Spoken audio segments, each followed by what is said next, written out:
welcome back to the Scale Builders Guild. Hey, that's we're live here as well.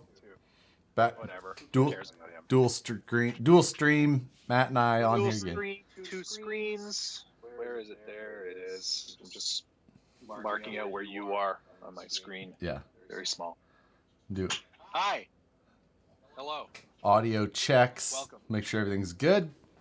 Check 1, check 2, test, sibilance. I've got your. Yeah, looks like we're good. Welcome, Josh, to another episode of Two Morons. Yeah. Not that I'm not self-deprecating. I just think that we're two goofballs, and if you're watching, thank you. It means a lot. I know I had an echo over here at first, but hopefully it's fixed now. I've got everything turned down as much as possible. Yeah, I'm not seeing any. Everything sounds good on our end. Thanks, guys, for checking in on that. So, how you doing? Busy, but we're enjoying the weather. Let's, at a very least, it's got that going for us. Let me do some quick math. I'll tell you how warm it was today. Oh, you have to convert it into... I have to convert it into American. It was 7 degrees Celsius or 44 Fahrenheit. Ooh. It's beautiful here right now. It's 65 and sunny all day. It's just, whew. Oh, man. That sounds nice. I'm wearing a t-shirt, but I'm freezing. Like, I'm really cold, actually.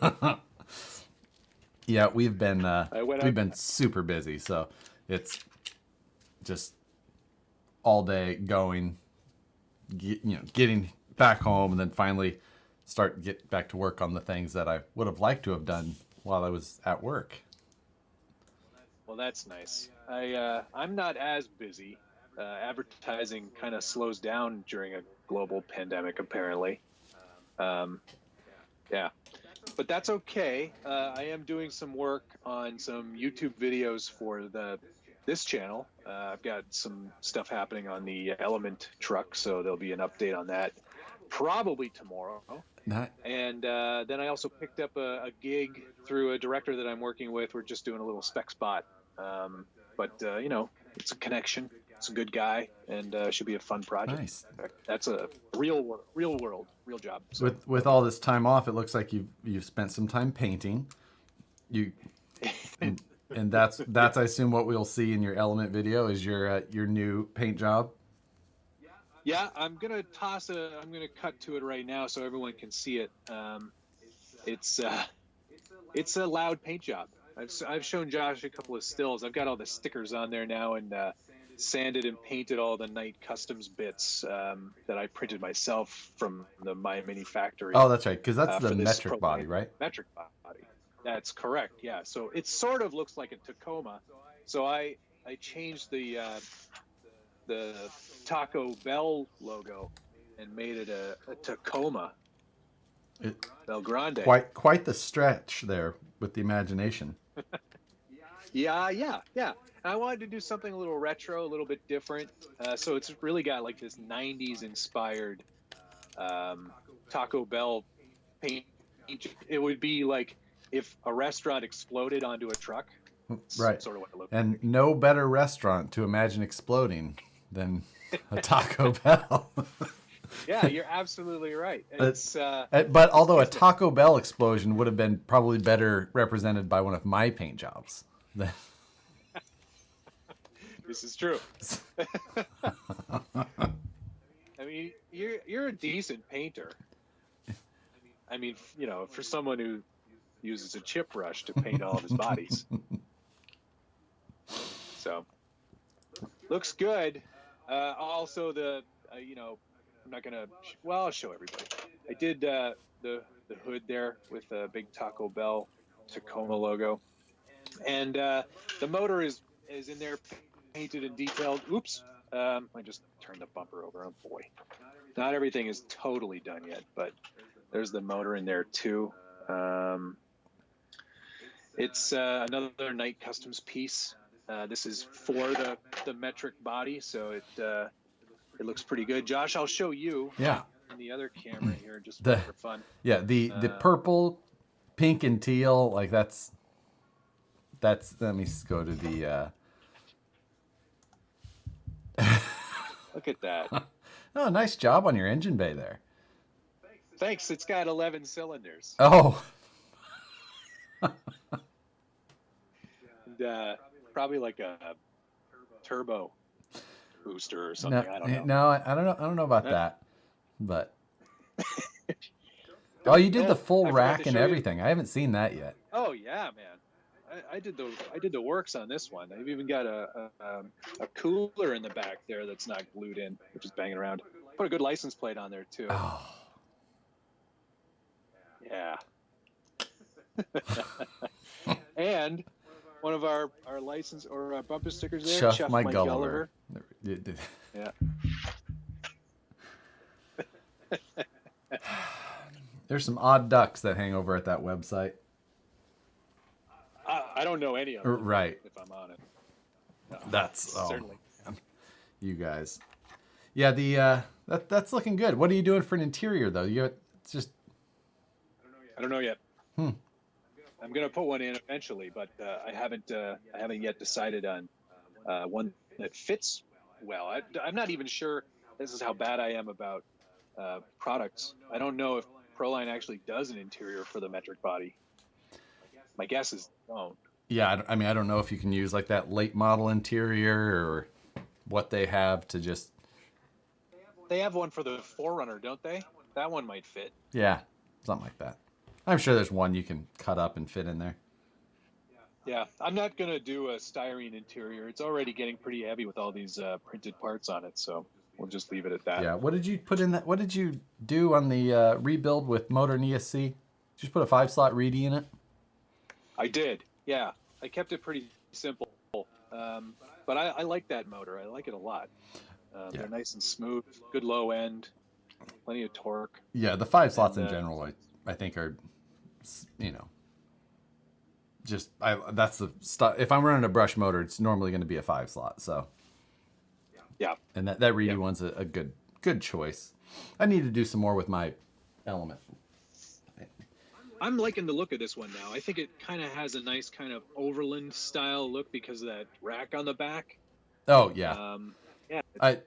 It's nice. And these fenders, the rubber looking fenders that would be on a Tacoma that fit on this body look really cool, pretty trick. So I'm happy with that one. The like Blake said in here, bomber interior everything. That's my style. So you got a truck, put a bomber in it. They should actually just relabel that one as the interior. Yeah, exactly. It's just this is the Axial interior. Use this, put it in your car. Travis Gilmore suggested that if I'm interested in learning more about real trucks, he can help me. Because my horrible my motor problems. Yes, all of the cylinders that you can point out. Yeah. This is the brake cylinder, and this is the blinker cylinder. Oh, don't forget this wiper cylinder. That's an important one as well. Yeah, that's I think you're on to your next sticker there for sure. But what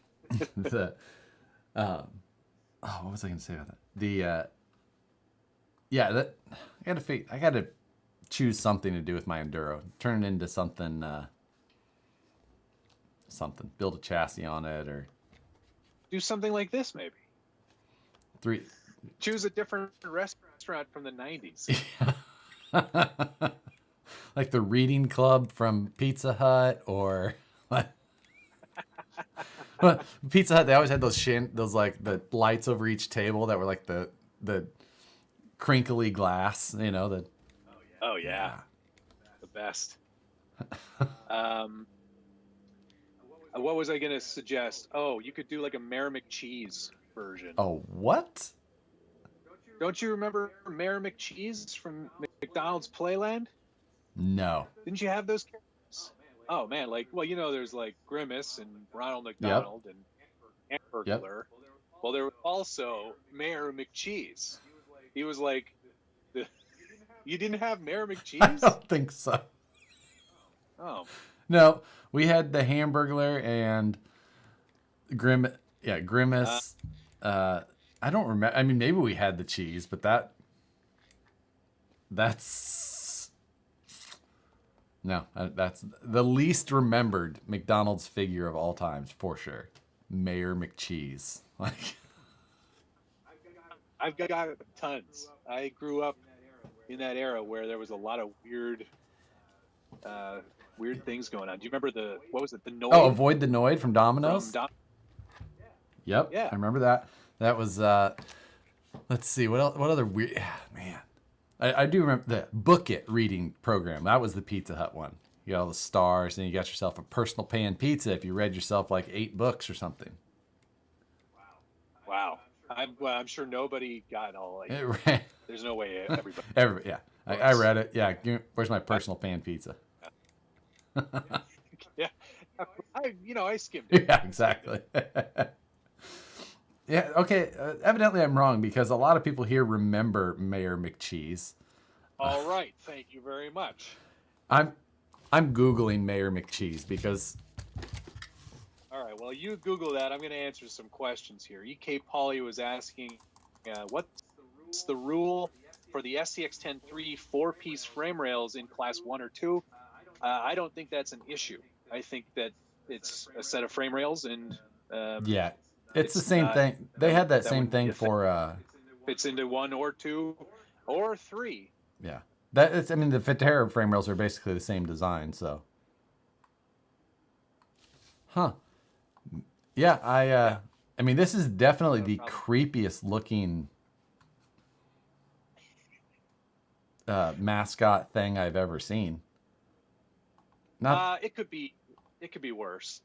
It could be. I guess. No, but yeah, I do not remember, and people are very shocked at that. Well, you're shocking. It's shocking off. Right. I guess. Some people are saying it was Mayor McNugget. I don't think that's right. No, that is incorrect. It was definitely Mayor McCheese. Yeah. It's an alliteration. They wouldn't do Mayor McNugget. Right. He had a big hamburger head. That is true.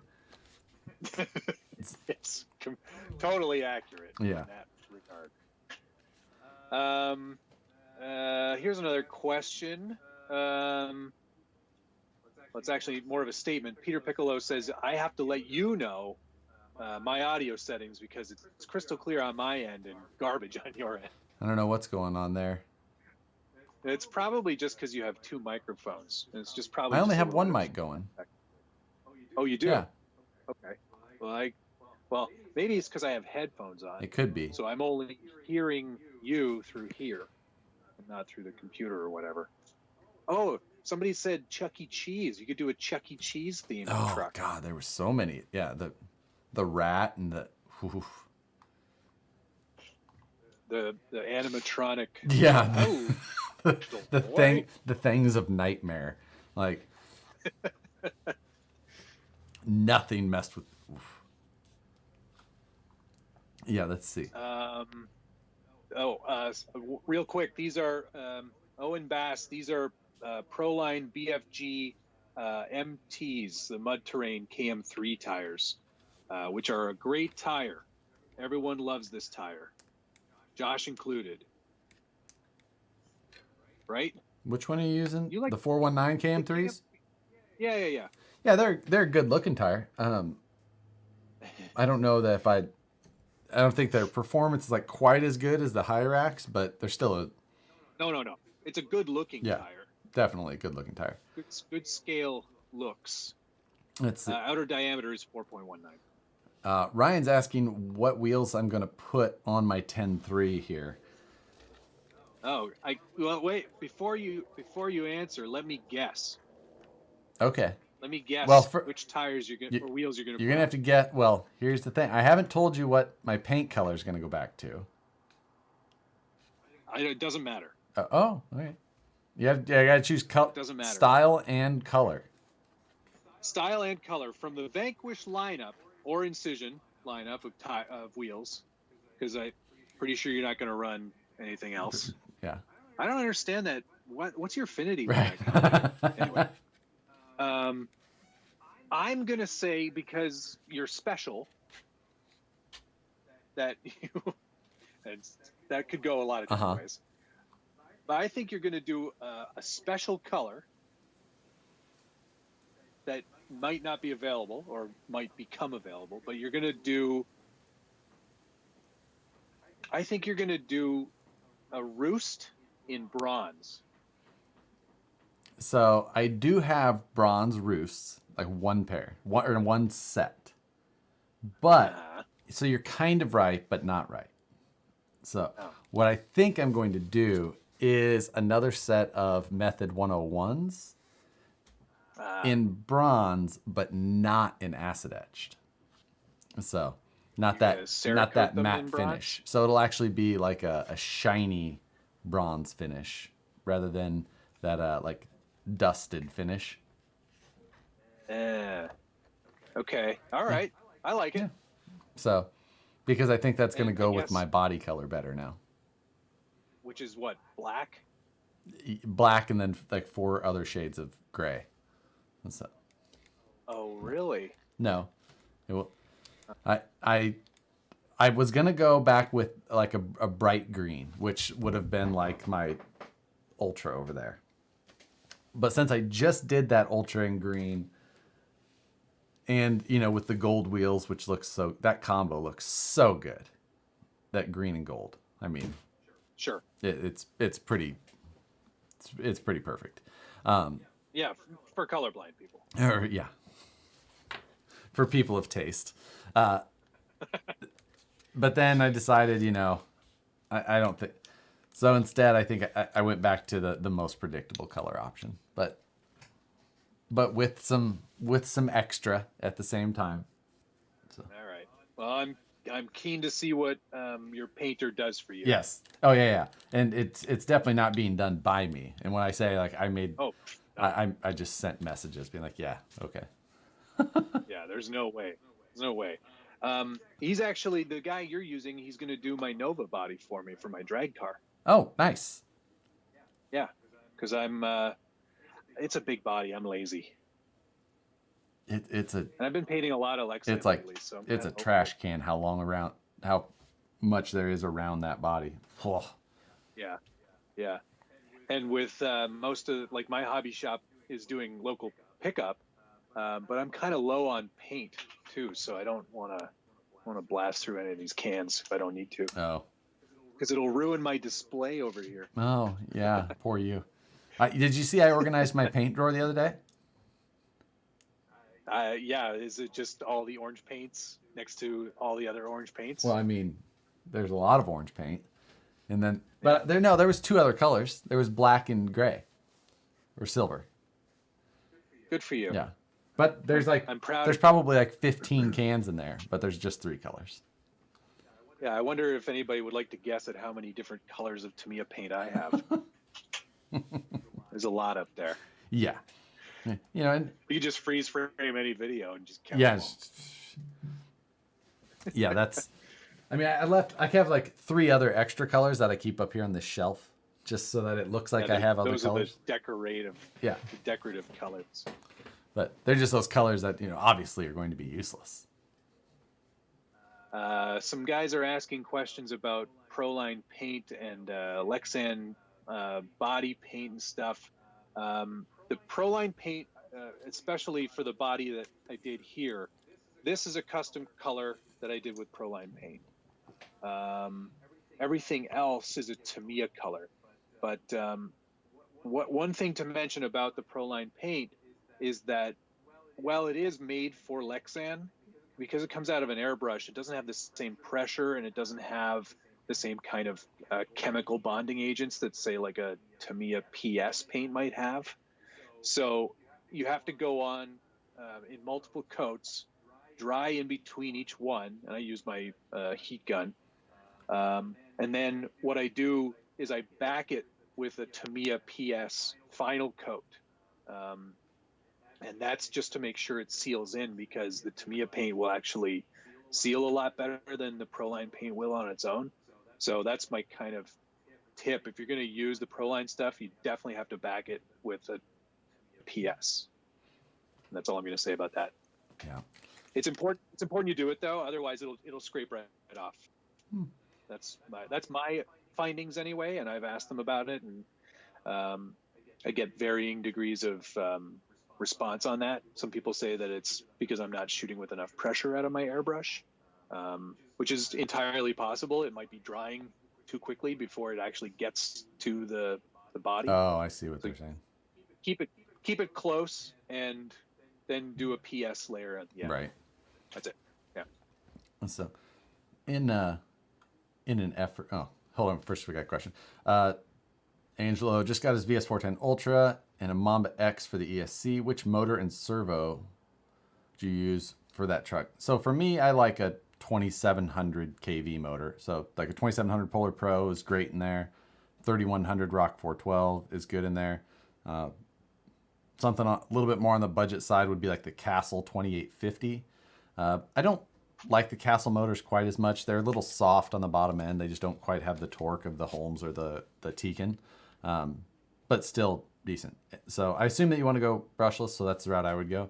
And then for servos, I'm a Futaba servo person. I like the Futaba S9177.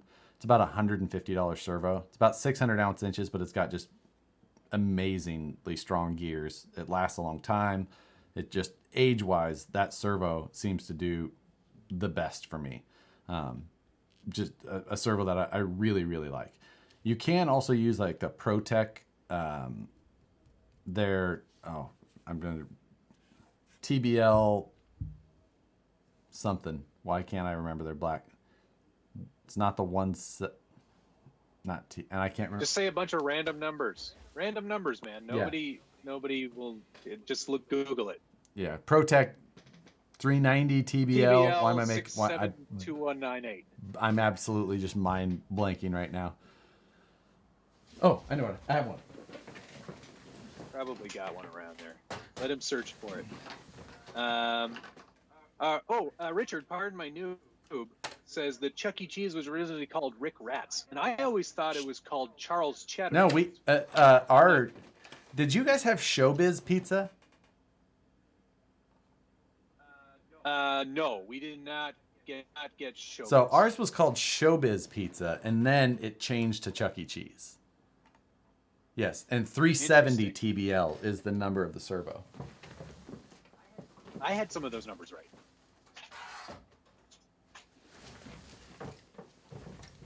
Okay. 86. Oh, it's the 8675309 servo. Sorry. Oh yeah, I love that one. It's Jesse's servo, or maybe it was Jesse's mom's servo. Jesse's servo.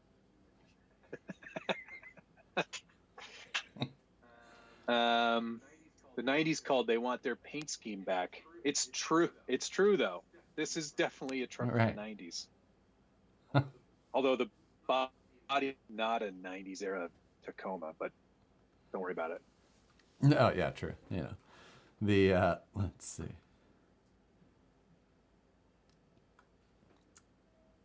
Showbiz for the win. Somebody remembered Showbiz.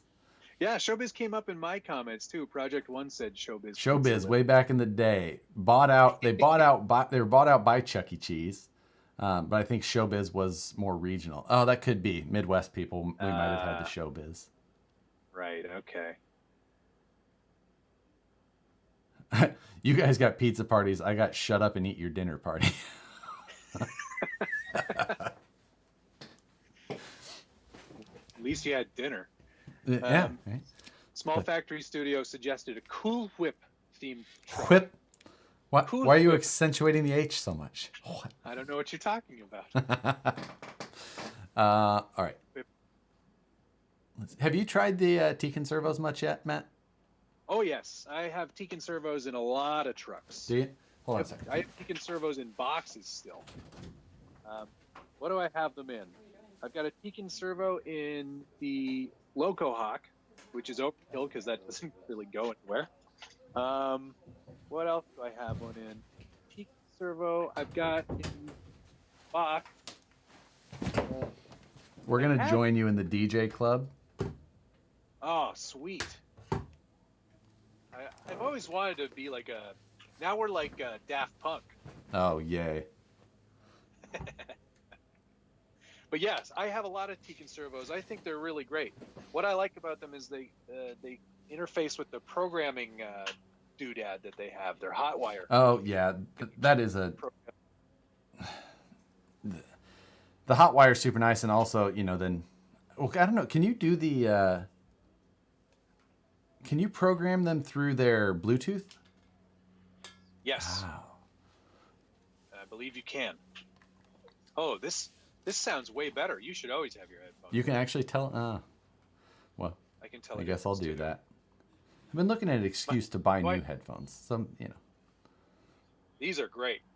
Get the Bose QC35s. So I edit with my headphones. Do you... I was always worried about a little bit of the delay. No, there's no delay. No delay. These are great. Rebecca's just told me that we should talk about Tiger King. Oh, that's all we should talk about. I'm trying not to just only talk about Tiger King and also talk about some sort of RC related topic.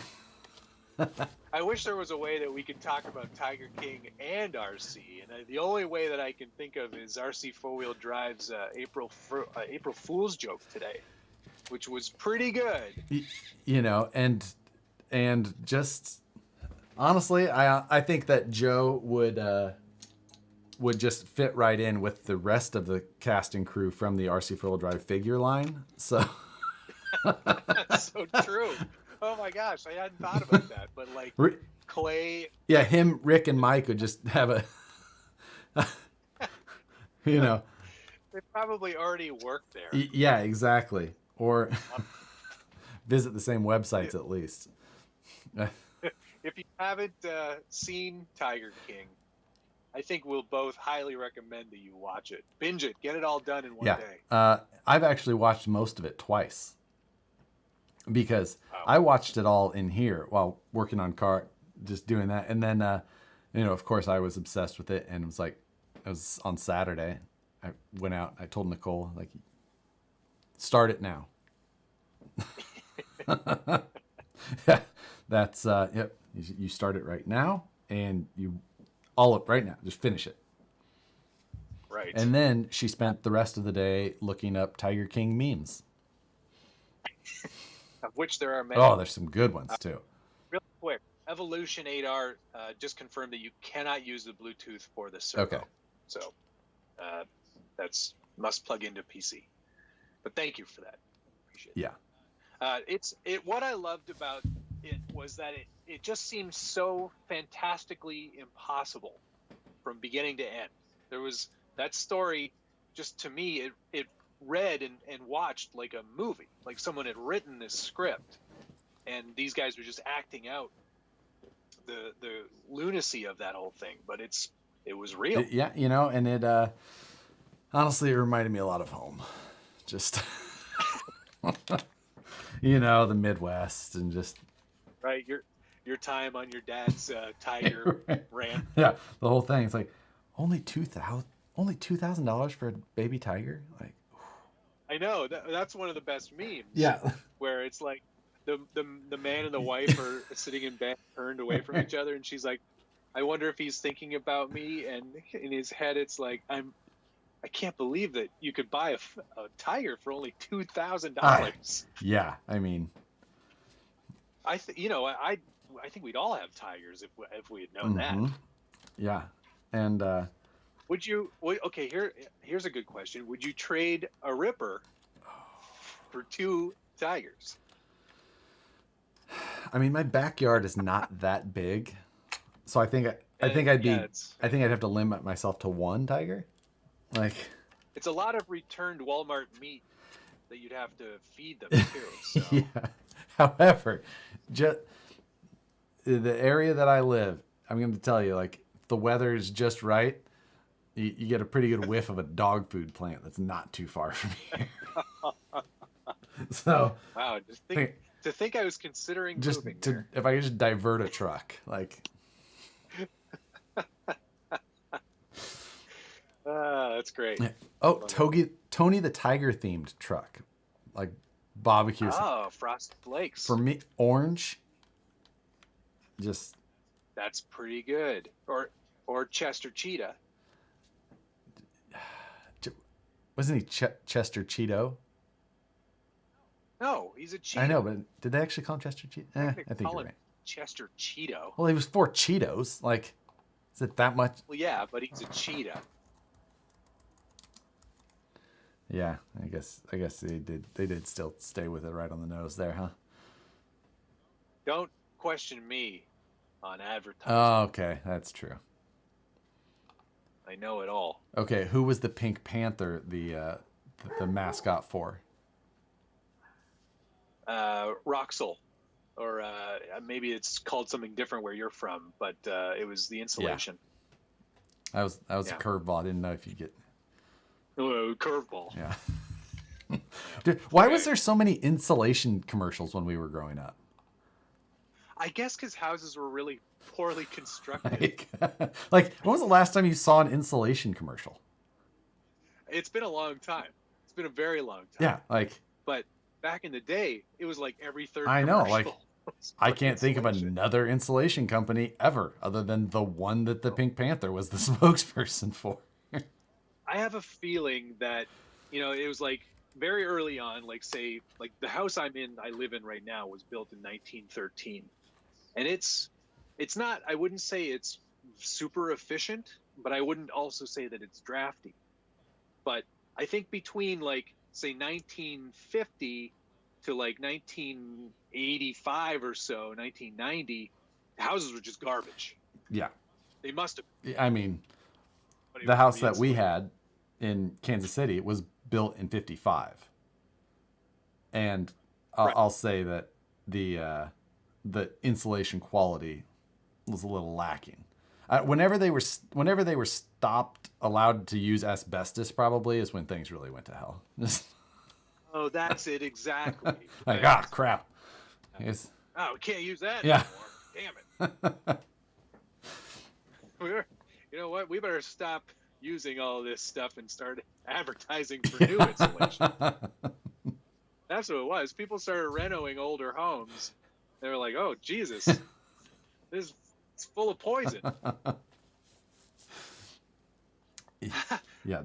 Wick Central said Don Johnson left his socks in the bed of my truck. And yeah, that would fit. That's a good era. I'll see if they're back there. No, they're okay.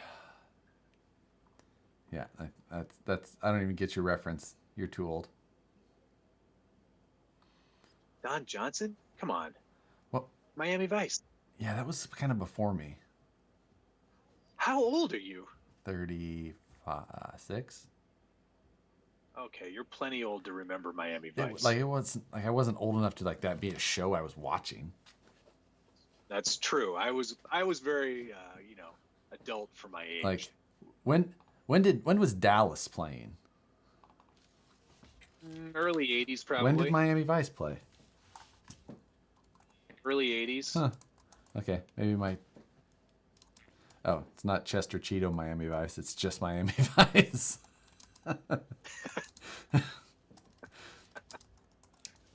Mike Philpott asked if the fender flares on this are rubber coated. They're not. They're just 3D printed. Here, I'll bring it up on screen. They're 3D printed, and then I sanded them and did a flat black paint job after using a filler primer. Are you printing all that stuff out of PLA, or are you doing the PETG? For these, I did PLA because I didn't have any PETG at the time. But it seems to be holding up. I won't drive it in the, what is it, sun. No, yeah, that's, oh dang, Dallas was way older than. Oh, so Dallas was 78 to 91. Miami Vice was 84 to 90. There you go. You should have totally been watching. Yeah, I guess so. I just remember my parents watching Dallas. I do not ever remember them watching Miami Vice. Yeah. Well, my house is pretty cool. Yeah.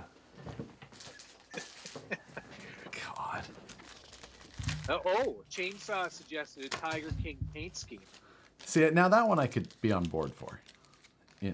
I could totally get behind that. Like, get someone to airbrush a tiger right on the hood. I think it just needs to be done like one of those, like a 90s lowrider with just different sections of different, like the EMS jacket, here, and then the like a paint job tattoo version of like the shirtless tattoo guy, just kind of, just.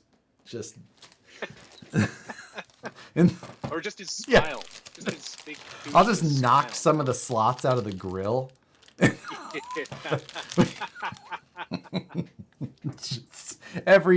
This one, and then miss 3, then 2 more, then.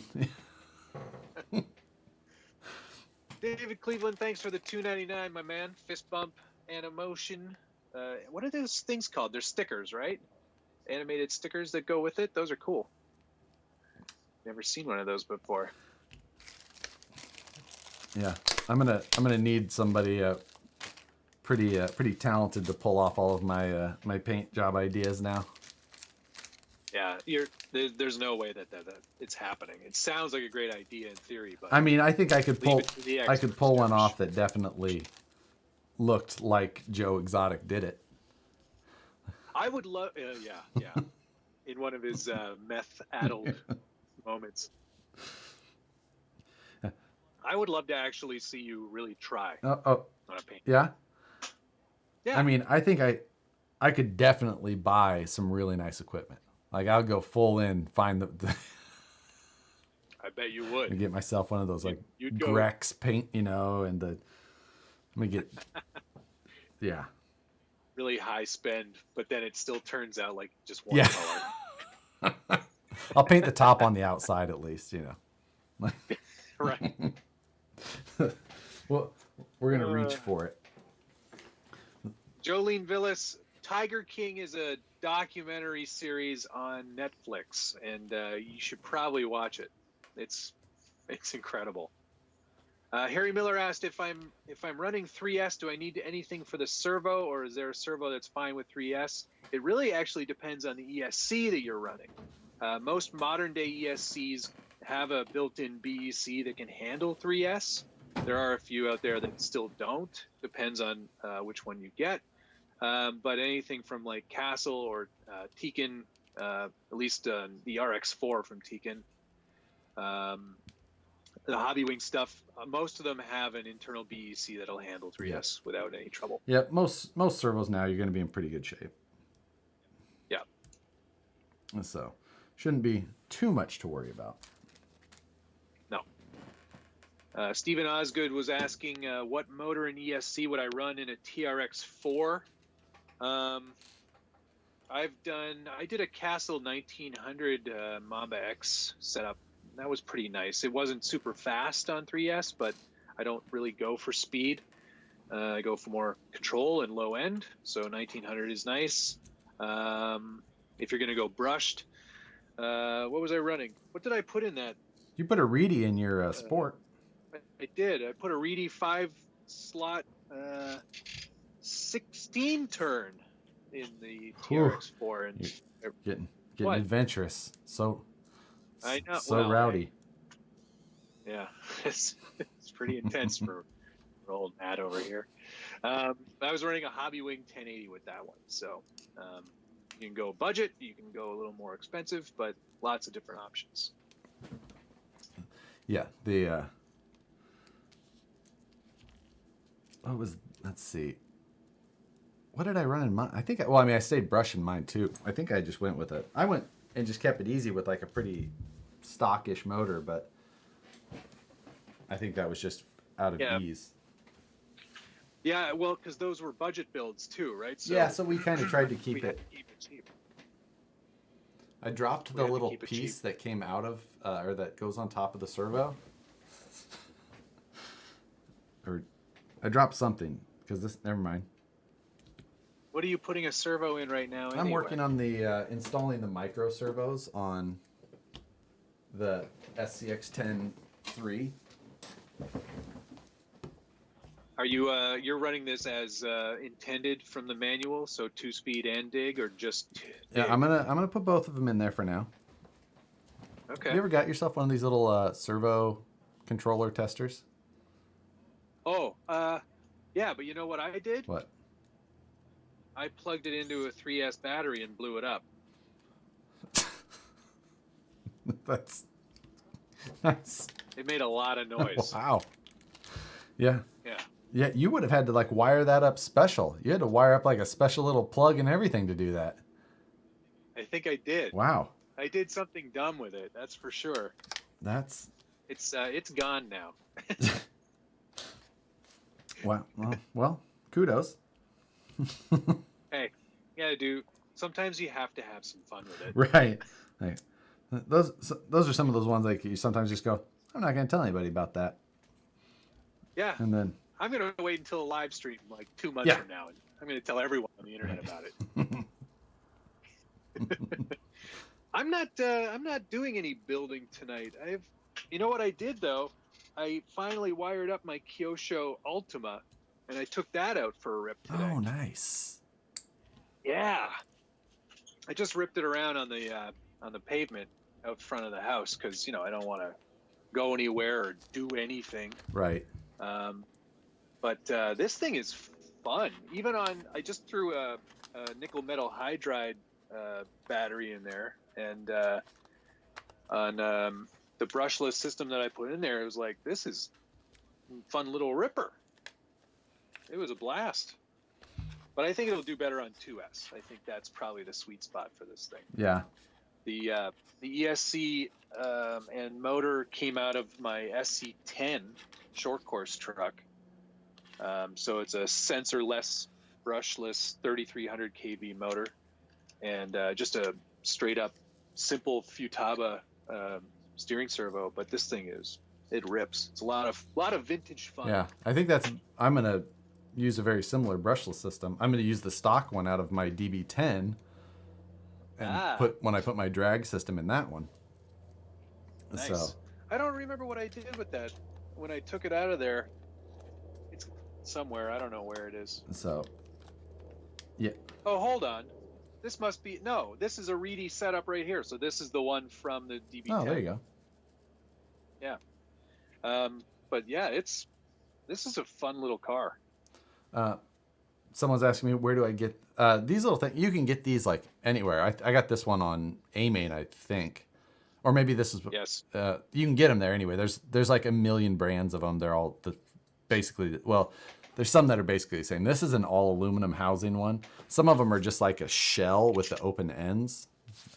This one's a Turnigy brand. They're like $10. And the nice thing is they've got a manual version so that you can actually control it with the dial. And then they've got a neutral, so it'll actually center your servo for you. That's what I use it for on the bench mostly, is so I can I center the servo, put my servo horn on in the location that I want it. And then it's got an auto function, which just basically oscillates back and forth for whatever reason. And I just use, I keep an extra receiver pack, extra life pack. And that's what I use, because that's the type of voltage that you should actually put into one of these. What are you talking about? It's not. I mean, it's like print 4.8 to 6 volts. It says there. Yeah. Well, I guess I overdid it. I mean, you could even get crazy because this is 6.6 volt. Fully charged, this is 7.2. I think even. Like. That's getting up there. Look out. We're definitely pushing, but. Let's. I know. Yeah. There's lots of other. There's a lot of comments rolling. Yeah. In, which is great. SD Dill is on here, which is a name I recognize from old school RC crawling days, and he's bringing up ECC in 2008, which ECC in 2008 I think was at the Coe Whitewater Center down in Tennessee-ish. Did they turn the water off for that? Or? Yeah, it's all very well controlled. It was the site for the Olympics. Yes. Yeah, the Atlanta Olympics. That's pretty cool. Yeah, it's a good time. The good old days. Yeah, right. I remember back then. I think I still have videos from then on my first YouTube channel. Oh wow. When I think during that event, I used to comp crawl with a GoPro in the rig just because I wanted the video. Always been about the, which was kind of before I even really did much video, but it was still, it's like, this is worth it. And in those days, 2008, video quality. I can't even imagine the quality. Yikes. Yeah, I think 720p maybe. Yeah, maybe. I don't know. I don't remember because that was like one of the first I think that was the GoPro, the Hero, just Hero. So it must have been 720 max. 540 maybe. Yeah. Yeah. 640 by 480. Yikes. Hey, Road Raptor, thanks for the $2. Finally caught one live. You guys are great. I'll take that compliment. That's, does anyone use a DX5 Rugged and hate that touchpad to program it? I have heard that a lot. It's the one reason I don't use the Rugged anymore. Is the touch interface was awful. Yeah, that's what I've heard. I couldn't deal with it. I went back to the DX5C, just the normal one. Yeah. Because I'm not prone to dropping my controller. I am prone to driving trucks off cliffs, but not the controller itself. And I don't usually go out in the rain, so the Rugged was not necessary for me. And I love the scroll wheel. I'll take a scroll wheel any day of the week. Yeah, that was I mean, it was a really good idea. I think, the whole idea. Definitely a good idea. Yeah. It's one of those things that I think they'll look back and they'll probably do a different version of the same sort of thing for their next go around. I think Spectrum's primed to do another sort of top end and another mid-high range radio. I'd love to see a bunch of features from sort of the DX5C and sort of the crawler or RC trail truck sort of specific stuff make its way into a higher end model. I think that would be really nice. Yeah. I know that Josh isn't much of a Spectrum radio guy because he loves his Futabas. I love my old 3PMX. That's one of my favorite radios. I just got sick of putting 8 dump-plate batteries into it. Right. The Spectrum 5C is a great radio, but it isn't necessarily not as feature-rich as some of the ones that Futaba has. So it'd be nice to see something a little higher end. And I know there's the DX6R, which is a good radio. It's a little long in the tooth, so something. Yeah, I would like to see. I wish Futaba would be able to, or would push out some more radios that were higher channel number in that like 4 p.m. style, the lower cost. Maybe don't have some of the, super race driven features in them, but I think that we'll see more and more of that from, Spectrum and Futaba as time goes, just because of how dominant the scale market is. It's just so big now. Yeah. It's probably the biggest portion of RC, I would imagine. Maybe Wild Drift is probably still pretty big. Yeah. Racing's definitely taking a back seat. Yeah. Yeah, I think, those, and some of that stuff is still, racing, it still happens and it still drives a lot of areas, but it's still just not. It's not as mainstream. Not like it was. No, qual ring. Qual. There was something here. When I turn off my radio, Oscar Jones is asking, when I turn off my radio, my SCX10 II will move. How do I stop this? Turn the truck off first. Yes, you should definitely do that. It's always in that order. Unless you have a Futaba, which they have built-in fail-safes in the receivers. Yeah. Transmitter first, then truck. What? When you're turning it on. Oh, when you're turning it on. And then when you're turning it off, truck first, then transmitter. That way you won't have that problem. So, I lost a screw. Good More for you. specifically, That's the great. little screw that's supposed to hold the servo horn onto this very specific servo. They've got it's different threads and stuff. I think right? it's a So you need to 2.5. Well, good luck finding that. I'm pretty sure I have some 2.5 mil screws, but AJ Krotchoville, I'm yeah, sorry, I'm that's butchering close. your last That's name. how I'd say it. Close enough. AJ asked if I weighted the tires on my SCX10 III before I ran it. Mine is very top heavy. I didn't. I didn't change anything. It was completely stock for all the running videos that I did. I didn't actually find that it was all that top heavy.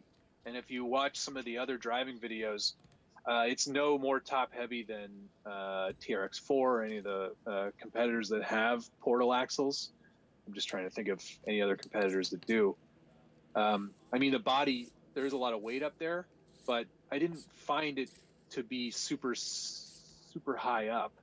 I mean, that Jeep body isn't huge, so I don't think I'm gonna weight mine in any way. I'm not setting mine up to comp with it at this point anyway. I'm probably gonna pick up another one and make it into a comp truck, but that means changing a lot of stuff out.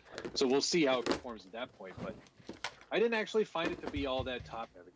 I mean, Josh can disagree with me if he feels like it, but it didn't seem to me like it was all. I don't have the ability yet because I haven't even You haven't actually driven it. Yeah. Right.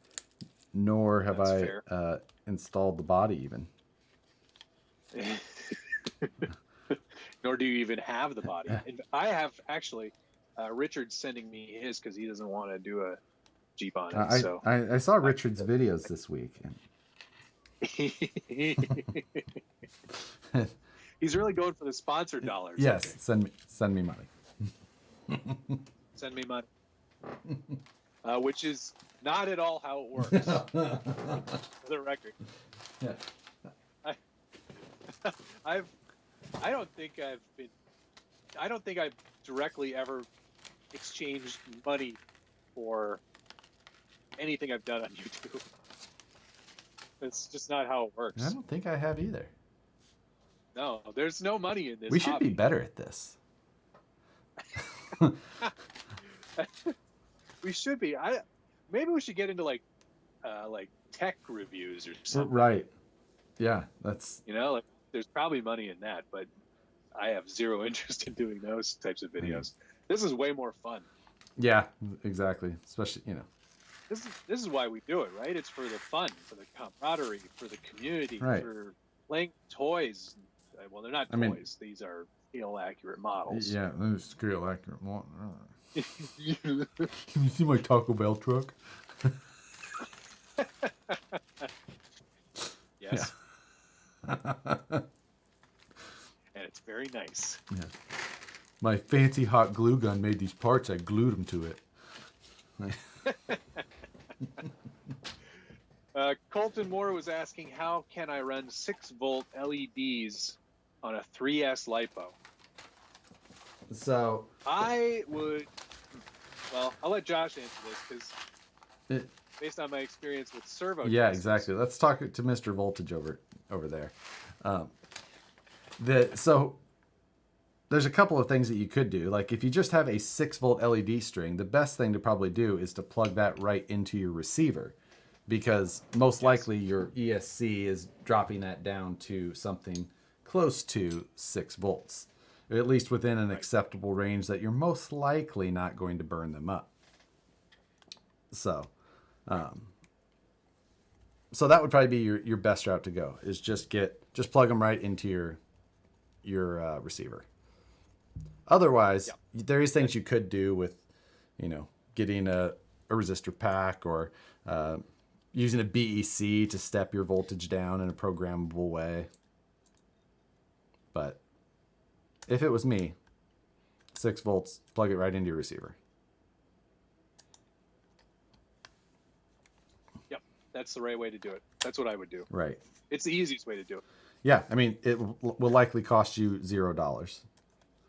Most people You might have to get a JST connector. Yeah, most people get confused when they see like the voltage specified for a servo or a light kit or something like that, and it says 6 volts, and they're like, oh, well, my battery is 11 volts, 11.1. But they don't understand that that's not what the receiver is seeing. Correct.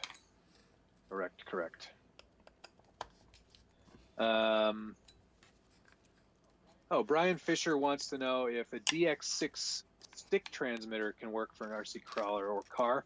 Yes.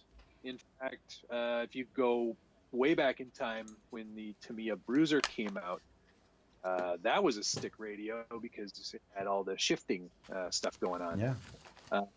You can, in fact, and a lot of guys who are into like semis, like the semi trucks, the 12 scale semis, they all use stick radios because there's like a bajillion channels on those things for like the horn and audio and all kinds of stuff.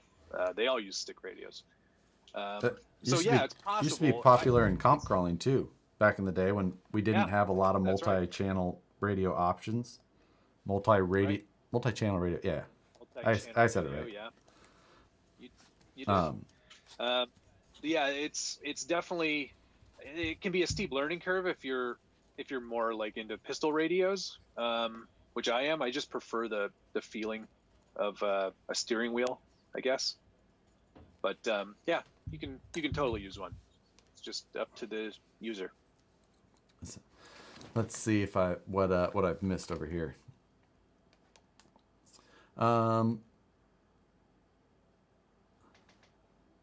Talking about some of the 2-in-1 stuff. You've got a lot of there's that new, what's it called? Firma, the new 2-in-1 from Spectrum for the brushed stuff. Yeah. It's only like it's only like a 40 amp ESC, but so not a lot of power there. That's going to be a limiting factor. Right. But that's 3S max probably, right? So I guess it kind of depends. Like voltage and amperage doesn't necessarily, what's. No, they're not the same. Well, obviously. Volts times amps equals watts. So, technically you should be able to volt up and get a little bit more power out of there if it's still, direct correlation. But, the thing is like a 35 turn. I've always kind of been told like a 35 turn will pull somewhere around 35 amps. So a 27 turn will pull, more, 40 plus probably. But that's so it's not going to have a lot of overhead there, which is, I'd like to, if I'm going to have a motor that's going to pull 35 amps, I'd like to have a ESC that will handle 50, like have that, that safety level there. Right. But I think that with you having some of the other smart controller stuff, it'll be interesting to see like what kind of telemetry information that has. And yeah, as soon as that's available, I'm going to pick one up because I would really like to try it out. I honestly have to think that that's going to start coming in RTRs. A 2-in-1 like that, that's what they're going to start using. Yeah. And that would be optimal. That would be a great place for me to get it all in one package and not have to install it myself. Sometimes RTRs are nice. I honestly, I kind of like RTRs in a lot of cases. It's just, it shows up and like now, like with this thing, we got it, or you got it early and got all done. But normally we'll get these things just a little bit ahead of time. So to try and have any type of content out before they actually are fully released and available, it's like this one, there's just no way. I didn't have that kind of time. Oh, dude. I'm lucky I got it as early as I did. Otherwise, there's no way I would have had the content ready. Like I was busy with my real job for most of the 3 months that I had it. So I had it built and assembled and ready to go, but weather sort of prevented me from doing any actual outdoor stuff for the longest time. So we don't usually have the luxury of that kind of time in this hobby. It usually is like 1 or 2 weeks max before it comes out that we would get something. Right. So it was really kind of a cool bonus to have that much time.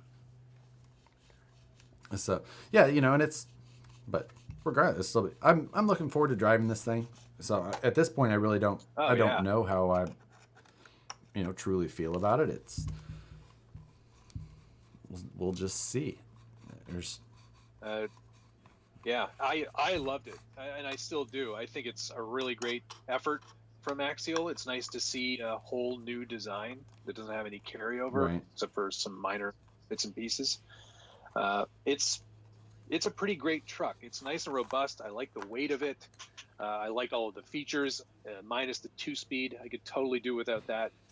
The body is fantastic. It's really right up my alley because I like Jeep for the most part.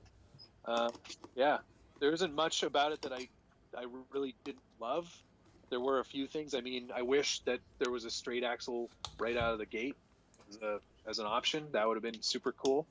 I know they're making one, or they're planning to do one anyway. Yeah, they definitely have to be planning on it. It's hard to say when that's going to be available, but yeah, I don't have any firm timelines on that. I'm not privy to like information like that.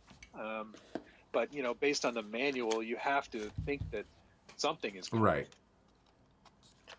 So They wouldn't put all that effort to draw that up in the instructions if they weren't going to do it. Right. Yeah. Which is, I'm glad that they're that open to just going right into tooling with something like that. Yeah, 100%. But yeah, I really like this truck. I think it's pretty great. I like the whole new design, and I like the fact that they're thinking about the enthusiast by giving you something that is going to really let you be creative and do some fun stuff once you get rid of the Lexan body, if that's something that you choose to do. Right. And I've only been kind of goofing off, making some new stuff for it, like the front bumper from a real JL, which I'm pretty pleased in how it turned out. Switched wheels and tires to method roosts with some locked up RC hardware, and then these are the RC 4-wheel drive Wrangler MTRs. And that's it for changes so far. I'll end up doing a lot more to it, and I do have that hard body JL that I'll put on one of these eventually as well. Yeah. So it's a fun truck.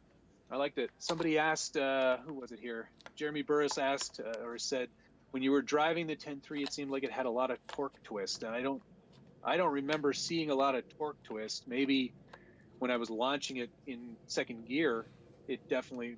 I mean, any truck going that fast off the launch will give some torque twist, but I don't really feel like it had any more or any less than any other truck in this market. Yeah, I think it's somehow that your driving skill kind of easy. Oh, it was maybe it was just my shocks weren't set up properly, and it was just kind of leaning, like because you can. Here, I'll switch back to it here. You can, like here, torque twist. It just kind of will sit. You just have, yours just kind of sits over to the side? It chooses which side to sit did on. you not properly bleed your shocks without the bleeder cap screw? You're supposed to not, you're supposed to not put that in there, cycle it a couple of times, and then. Right. I keep forgetting about your lack of technique. Uh-huh. So yeah, Road. Yes, you're right. They did make a portal axle kit for the JK, and as far as I know, you could probably port that over to the JL without too much trouble. I mean, the linkages would be different, but you could put portals under a real JL if you were so inclined. Yeah, I mean, you can do anything, but you can do anything you want. That's rarely the argument. It's not the argument is that, you should see some of the stuff that we used to see every year in Oklahoma at the GW Zoo. No, but like at you go down to like Disney, Oklahoma, you see all kinds of contraptions. There was speaking. So 3-link and 4-link suspensions, or you have some idea of how they function at least. Have you ever seen 1-link suspensions?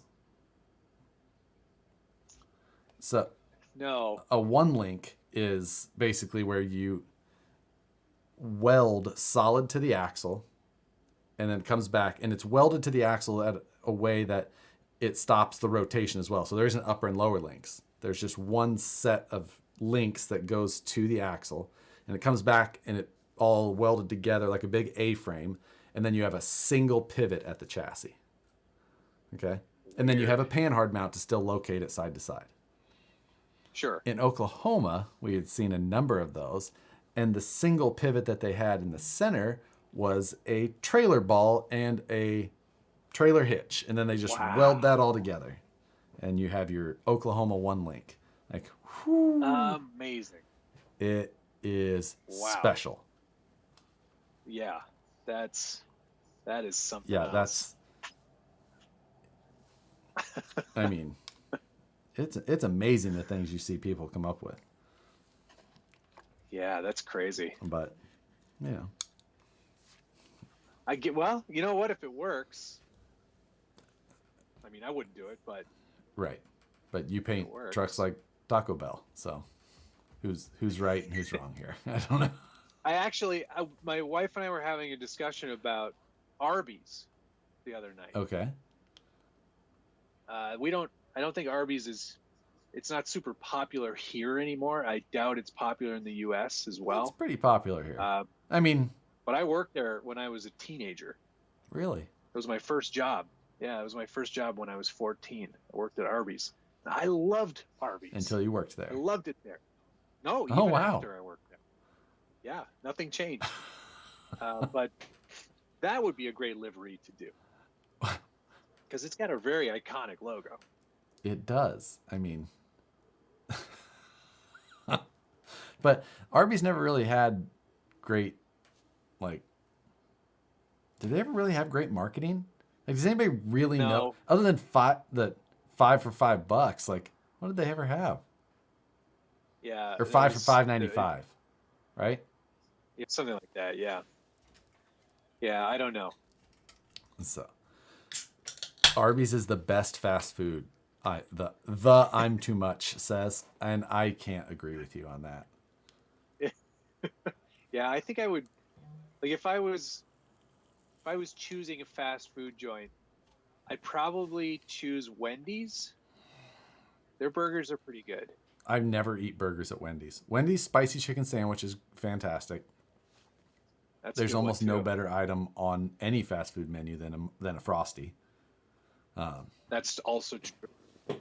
And Wendy's fries are also amazing. But yeah, they're good fries. Chick-fil-A. I've never been. What? We don't have it here. Really? And you don't have In-N-Out, I know.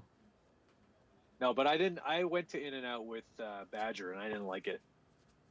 Yeah, but Badger can make any experience less enjoyable. I was going to say it's probably the company. Yeah. I will say that I actually prefer Five Guys burgers over In-N-Out.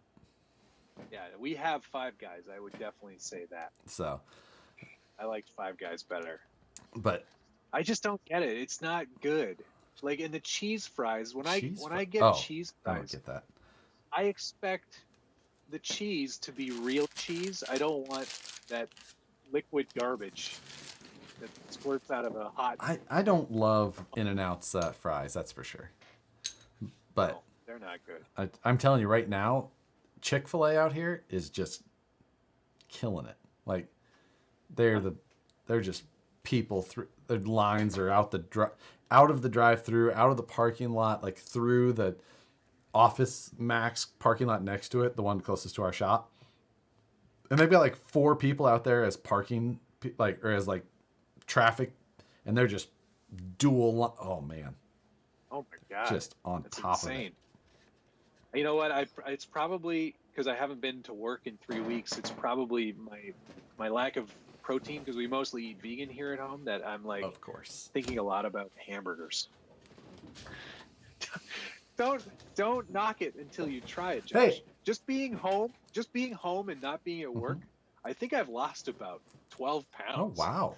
It's crazy. I got on the scale this morning. I was like, maybe I'm sick. Maybe there's something wrong. Yeah. That's a lot of weight to lose. Yeah, that's and I keep I just keep dropping as well, but I don't think it's definitely not from going vegan. No. We can be safe to say that.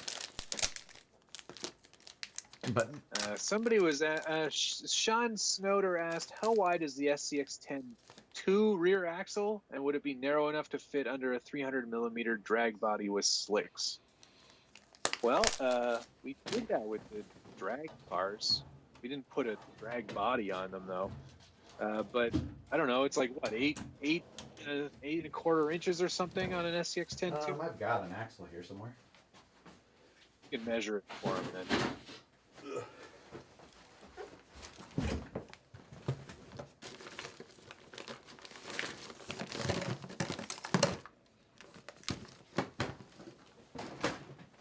Oh, while Josh is locating that axle and it's already done. Things, hex face to hex face is 7.5 inches.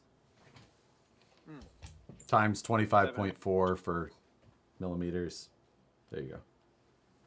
So that would fit under a drag body. Depending on the offset of the wheels you're using and yada, yada. I wouldn't recommend it though. We made our SCX10 IIs go pretty fast, and I blew through a lot of ring and pinions. Yeah. I mean, that's true. But I did it better, and I only blew through one. So... But I think rear-wheel drive would definitely be a little bit harder on it. So yes. Okay, now what I was going to say was RC Sparks sent us a lot of money, or sent me a lot of money last week. Made my jaw drop, and I'm true to my word. I did make the donation to the local food bank here, or I will be doing that. But he messaged me afterwards and said that's not really what the intention was. The intention was for me to use that money to do some sort of giveaway build. So also true to my word, I ordered a TRX4 Sport kit. I'll be putting that together, doing a special paint job on it, adding some bits and pieces. Tekin said that they'd be donating some stuff to power that vehicle. And I'll make it ready to run with Traxxas, the Traxxas radio and running gear and stuff, and we'll give that away in the coming weeks. Nice. So that's gonna be pretty fun. We'll probably do 1 or 2 videos on that one too, and give it away to a deserving person to.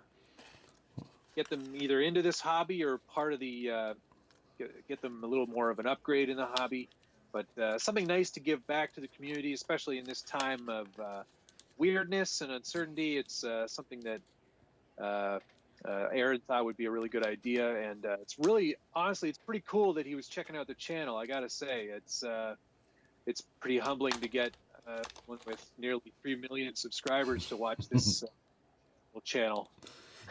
You know, yeah, right. Got a lot more people out there watching him than I think I've had lifetime. So that's pretty amazing that he was that into it and that interested in sticking around and watching. So yeah, and it'll be a good truck to give away. Yeah. And I also have the giveaway going for the Mamba X and a Polar Pro 2700. So. I'm going to do that giveaway, announce it on the 100th episode of Scale News Update. Very cool. Which is coming up, right? You're on, that was 97 96 today, was yesterday. So yesterday. A couple more weeks, and then, so I'll announce it on the 100th episode. But yeah, there's a link to enter the giveaway in the description of this video as well. So, as well as most of the other videos. So yeah, I figured I would, do that giveaway, give something. I haven't done a giveaway in a while. So that's. No, you haven't. Yeah. So that's. Yeah, keeping all that stuff for yourself. Yeah, exactly. It's fine. And monthly mayhem, we're still talking about that one. Yeah. We've got some ideas, but Josh needs to do some legwork on his end, so we can actually make it happen. Yeah, that one I am looking forward to getting rolling. We'll see if our first idea has legs or not. Like, we're gonna throw that. It's a Hail Mary for sure. It's an ask. I'll say that. It's definitely an ask. But you know what, dude? I was thinking, if it helps sweeten the deal, you could just tell them that I already have one. Okay. Right? And if that helps sweeten the deal. Gotcha. Yeah. I mean, I have it earmarked for other things, but exactly. That's all we can say about it. Yeah. So we'll see what we can do there, because it could be a lot of fun. It could be a lot of fun. I think it would be the thing that kind of makes it could make a bit of a splash. Right. I'll say that. Which is the perfect analogy, because it throws everyone off the scent. Ooh, somebody had a good idea in here for another livery. Craig Thompson, next body theme should be a Kenny Rogers Roasters. Oh, wow. That would be great. And pretty appropriate with the, that's... Yeah, what the untimely passing of Kenny Rogers. Yeah, that again, most of what I refer to as memes that I see is the one that said Kenny Rogers dipping out in the middle of this is the most know when to fold 'em thing ever. Like, nah, yep. I'm out. It's perfect. Like, I'm good. Thanks, but no. How about a custom build for Axial Fest 2020? It's too late.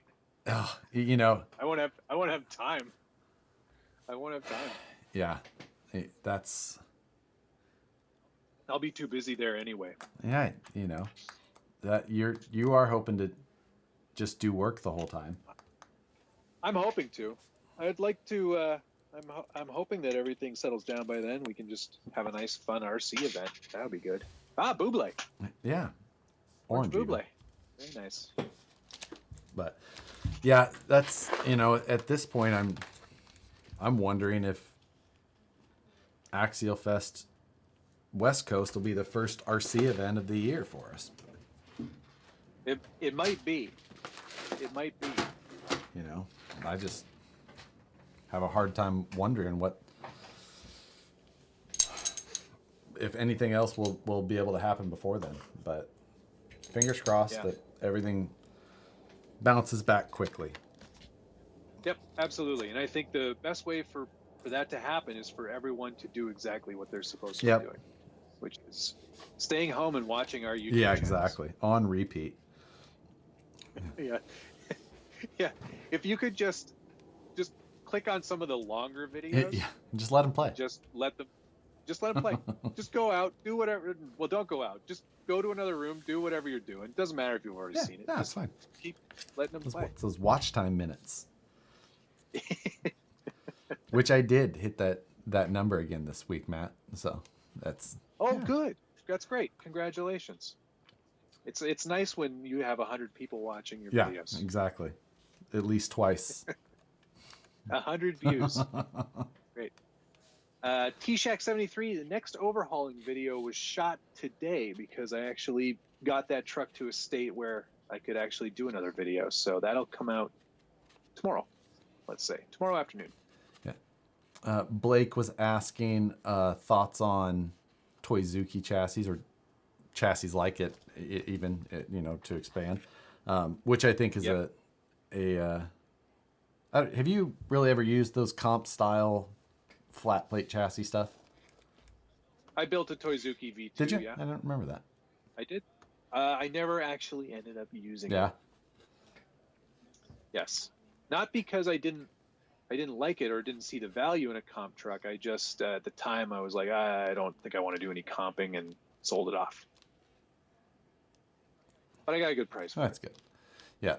But I think I know what you're gonna say. It's probably my same opinion. Is that there's just something about like a C-channel chassis that I much prefer.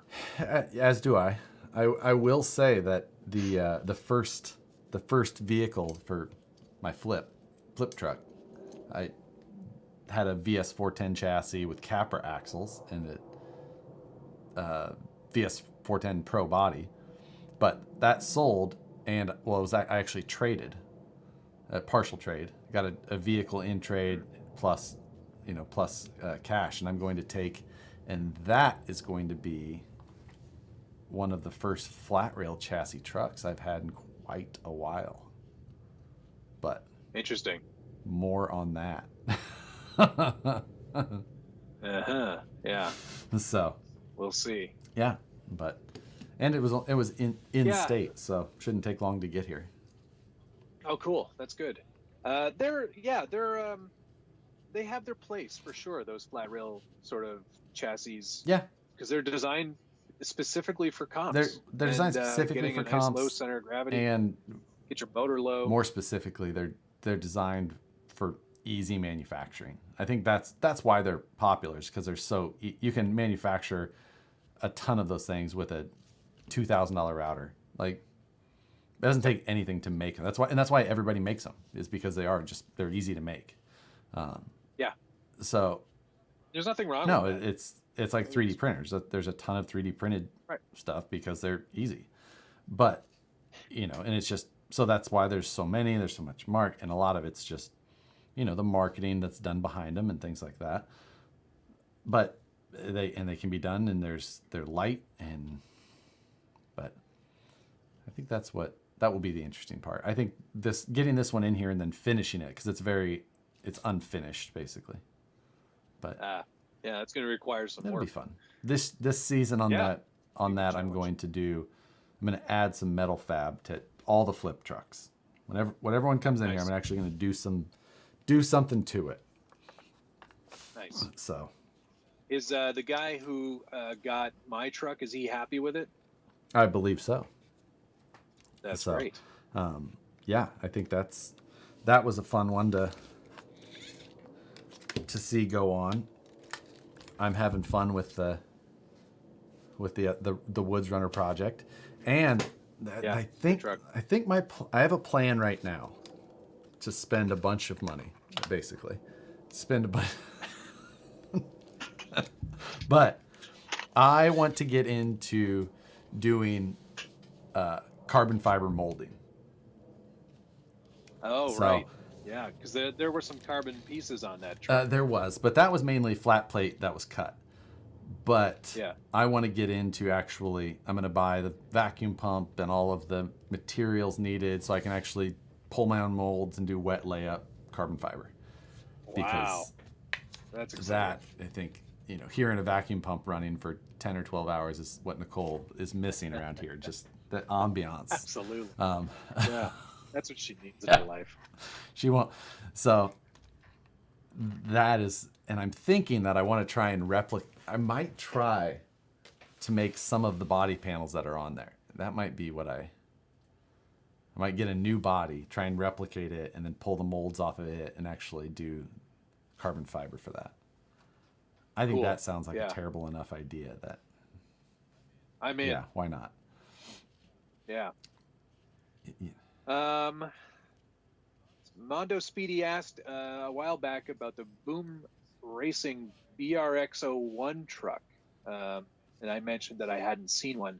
He thinks that we should do that one, or at least give it a review. You know what? I don't know much. I honestly don't know much about that truck. I've seen pictures. I've never seen one in real life. It looks expensive. I think it is expensive. But yeah, I honestly, I don't know much about it. I mean, I could check it out. I don't know that I'll get one though. I don't have the funds for an expensive truck right now. Yeah, I've seen that one as well. And for the most part, you know, I see what they're doing and the route that they go, and in general, I don't get it. I don't do any of the boom racing stuff. Just in general, it's not something that I found to be product that I'm looking to spend my money on for what I think that the level that it's built at. But you know, it's just one of those things. So I get what it is though. And for the people who are looking for that type of driving experience, then I'm sure that people will have fun with them as long as they know what they're expecting. Right. It's definitely a more like scale accurate trail truck. Like I'd probably put it in like an upper class Trail Finder 2. Yeah, I was thinking it was going to be pretty on par with a Trail Finder 2 type setup.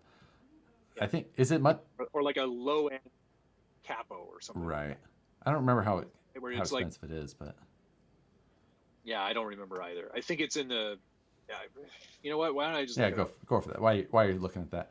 Like, this question here, official Black Turtle, who I believe is Eric, one of the local Bay Area guys around here.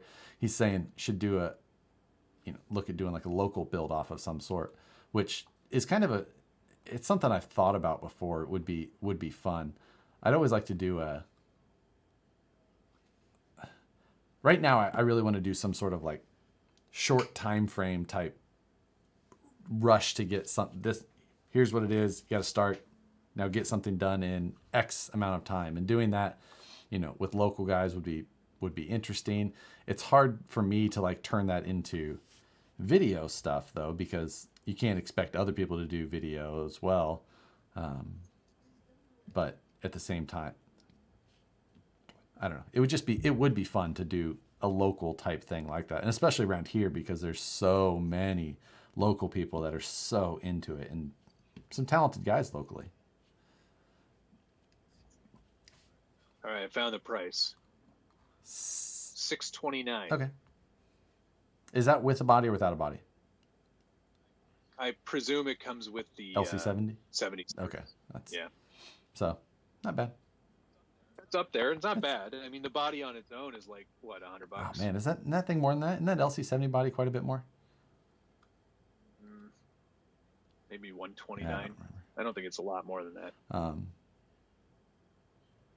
But I mean, that's a lot of change. It is for something of, you know, I mean, there's some parts they make that, you know, you'd have to do a really bad job to make, you know, to fail at. But there, you know, if there's somebody who I wouldn't put it past them to do that, then it's, you know, so I don't know. It's not a truck I would gamble on. For me, if I wanted something like that, hard body, you know, more scale accurate, I would just go RC 4-wheel drive. Yeah, and then do some upgrading. Even with RC 4-wheel drive, you know, RC 4-wheel drive oftentimes has availability issues with parts, but I still think I would trust their parts availability over somebody like Boom Racing. Yeah, I think that's probably a fair assessment. So, but yeah, I mean, I won't pass judgment until I see one in person. I think that's probably the best way to put it. Yeah. Did you notice that we're both wearing shirts with circular logos on them tonight, Josh? And we're both wearing hats and headphones now too. Oh. Yeah, true. Yeah. Mine's a Toyota shirt though. Mine's an RC 4-wheel drive shirt, if that wasn't appropriate enough. Oh yeah. From their event this year. Now you can cash that check. Yeah, right. Yeah, I get a check every time I wear their shirt. I think I wear one in the Scale News. I might have. You might have. John Schultz is asking, what do we use for our live feeds here in terms of camera programs, etc.?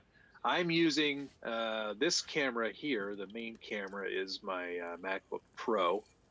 And then my cutaway camera, which is this one, is the regular camera that I use for all my live or any of my video stuff, the Sony A6500, which is 4K capable, blah, blah, blah.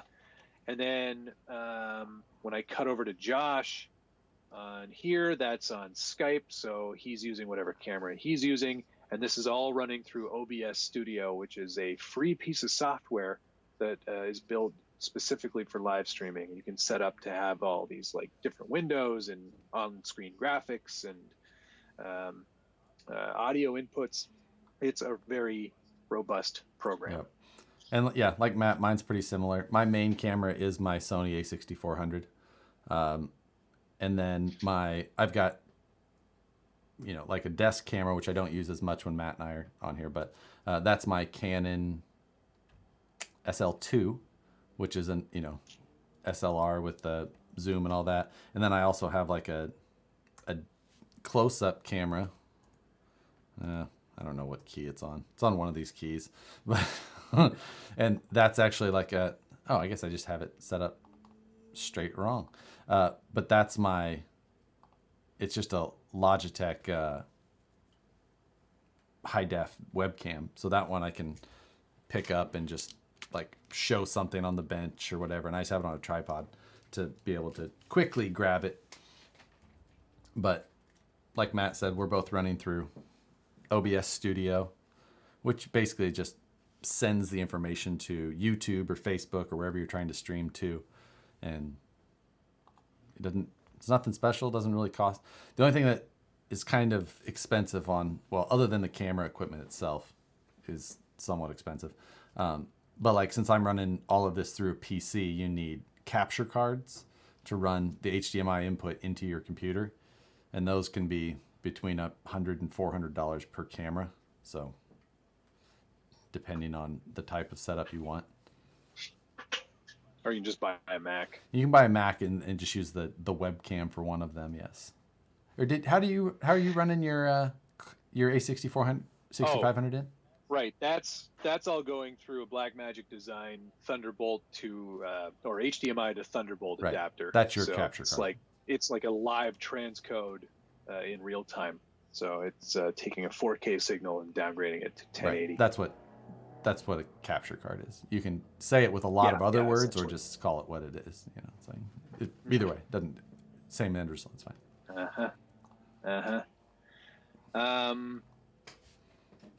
Is a $200? Oscar Jones asks, is a $200 Trailfinder 2 a good deal secondhand? Yeah. Yeah, that's a good deal. Yeah. As long as I would say, as long as it's in good running condition. As long as it's complete, like all of the stuff. If it was just a rolling chassis for that, maybe not terrible, but no, not a terrible deal. But I'd rather see a full truck in decent running condition for that kind of money. Yeah, if someone was asking again about the little servo programmer. This is a Turnigy one, but I can't remember if I got this off A-Man or if I got it off Amazon or something like that, but they're basically all the same. The only thing I would suggest is getting the ones that's like the full metal end cap and everything, rather than the ones that are basically just like a casing that's hollow through the middle. That's the only difference. And the only reason I say that is because I had one of those other ones. I think it was like a GT Power, and I basically smashed it under the load of other stuff. So if you get the one that's capped off, they seem to be a little bit more robust because the exterior is actually an extrusion. So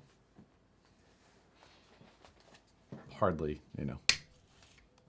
but for $10, like really, whatever.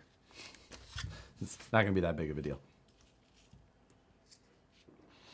It's a good thing to have, though. It is. I use it all the time, especially if you have like a receiver pack around that you can use to just, if it's handy, I'll use it all the time. If it's not, then I do my typical, take the servo, put a horn on it, spin it one way, spin it the other, guesstimate where mid travel is. Guesstimate mid. Got it. And then power it all up and max out your sub trim to go back to where it really needed to be. The best ways to do you can get pretty good with a calibrated eyeball, but it's always better to use the actual tool. But oh, brother, I need to I think I'm going to design myself up a little ESC mounting tray for this truck tonight after we get off here. I'm going to basically, where everything sits over here, I don't want to have wires going to both sides of it. So, I took the receiver box out of this because I don't need a waterproof receiver box. But there's like a little standoff molded into the sliders there. So I'm going to just design up something that gives me a nice flat tray that I can. That's a good idea. I'm going to try and bolt in to the Tiken ESC, and then I'll screw that tray in through the bottom where the receiver box mounted before. And I think we'll be golden. Yeah, I'm using a waterproof receiver, but I don't know. I was lazy. I put everything in there in the box anyway. I don't know why. Just kind of felt like I should build it up as they wanted you to in the manual. I installed it at first, and now I'm actually going to wire it, and I'm just like, I don't want wires running just all over. So on both sides. Yeah, mine's a bit messy in the wiring department, but that's kind of standard for me. Yeah, I'm going to try and do Actually, it's not so bad. It's not the worst in the whole world. Got the lights plugged in there now. So the only thing I might do is I might shorten some of these leads just to get them. Yeah, there's a lot of extra wiring on mine still, but you know what? I'm okay with that. It was in an effort to get it done and to get it done quickly. But I think I'm going to get another one, so I can keep this one kind of in its original state, and then do some fun stuff with another one. I feel like we should both just get another one to try and do something terrible with. and then you. I've already got good plans for the next body. Yeah, I'm It's gonna have a lot of Punisher stickers on it. I should try to like bro it out as much as I can. Yes, that is fantastic. I'm just thinking of all the different poses I could try and get Chester Cheeto on the side of this. Cheetah. Whatever, Chester Cheetah. That's.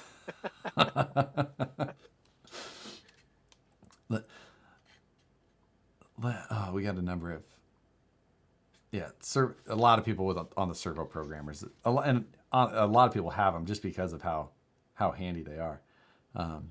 Yeah, it's a very useful tool. This person talking about Bluetooth servos and ESCs will probably be a thing, meaning wireless. But in all honesty, I really do wish that, like, that is one thing I like about the Hobbywing system is it does have the Bluetooth and it's just a programmer. It's not exactly communication between them, but I wish that the Bluetooth programming would make it into these. I have to imagine that next gen ESCs, both Castle and Tiken, they'll just have it built in. They're gonna need to. You won't have to buy it. Right. It'll just be part of it. They need to, because I think we can be safe saying that Bluetooth is widely available. It's so handy. I really love that. I also I love on the I think Tiken and Castle both have it, but the second channel just for adjusting drag brake, or it's programmable, so you can change what function that is. But having adjustable drag brake on the fly is so handy. I love that on the Castle, the way that it works, because I can put it on one of the dials on my Futabas and I always I do it on the drag brake always. You can change it to a number of different types of settings that it can control, but I almost always just use it on drag brake. And it is extremely useful. I really like having it, especially with how fast a lot of my cars are. Like, to be able to turn that down to almost no drag brake, so I can rip down something and not let off the throttle and just cartwheel. But because normally I don't really run any more than maybe 40% drag brake, like on my normal trucks. Yep. So. Yeah, I never go much higher than that either, and it's because I like having that little bit of gravity assist. I don't like locking it in. Yeah, and the active drag, I'll have to pull up the latest settings that I'm running on the RX4. That's what I've got. The latest settings I have in that Ultra back there. They're so good. It's the best settings that I've ever felt that I've had in an ESC. And I have to double check 100% what I think I have them all right now store them, but that's what I'll plug into this thing. But I was so happy with the control of that. Yeah, that's a really good feature too. I like that active drag. So yeah, it gives you that little bit of that on throttle descent ability, which is, much more like a brushed motor than a brushless. So yeah, it's so key. It's really good. Yeah. Have you ran one of the Hobby Wing Axe systems yet? No. Yeah. No, I have that 1080, and that was it. 1080, great ESC. Yep. That Axe. Nice, cheap, Yes. simple. That Axe system is, I can't stand it. Because it's got that weird throttle assist. Basically, right? they call it FOC, and that's supposed to mean like it's like a consistent, loop that it's trying. Basically, what it tries to do is it tries to take it translates the trigger position to a speed, not to a power. So right, 50% of your trigger, it wants to maintain that at 50% of the motor's speed. That means like as you come up to a ledge, your car would naturally kind of come under load and then slow itself as it starts to crawl, because it needs more power. Yep. Basically, it sees that and it sees your tires slow down and goes, oh, got to feed in a bunch of power to try and keep your wheels going the same speed.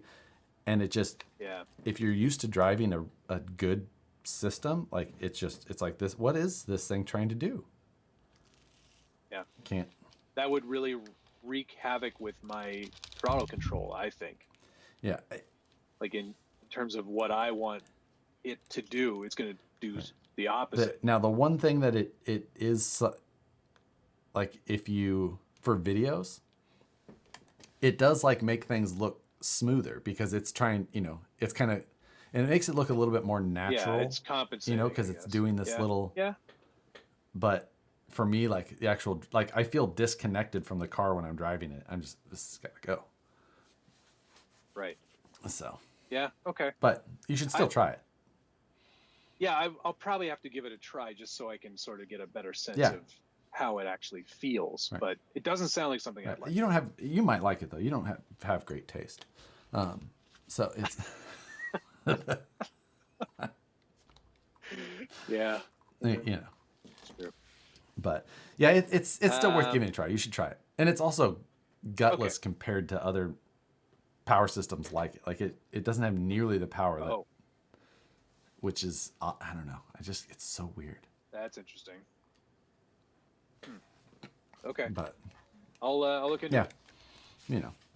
CJ, what do I think about the Raw 500? I can't say I've given it a full-on like super test review yet, but it's certainly robust. I don't know the real world numbers, whether it's like, I think it's pretty close to 500 ounce-inches of torque. But smooth, quiet, doesn't get hot, seems to be able to take this extra weight of the SCX10 III, so definitely a good servo. No complaints. Which servo did you put in there? The Reef's Raw 500. Oh, gotcha. Yeah. Probably overkill for a trail truck, or rock crawling trail truck. Nah, you can never have too much power, right, Josh? Okay. This one's 600 plus. That's a lot. That's a lot. I don't really run much less than that anymore. I like to turn when I say to turn. Yeah, that's true. And with this kind of torque and this kind of power, it's definitely going to turn the wheels. Especially with all the brass I'm going to start adding to these portals.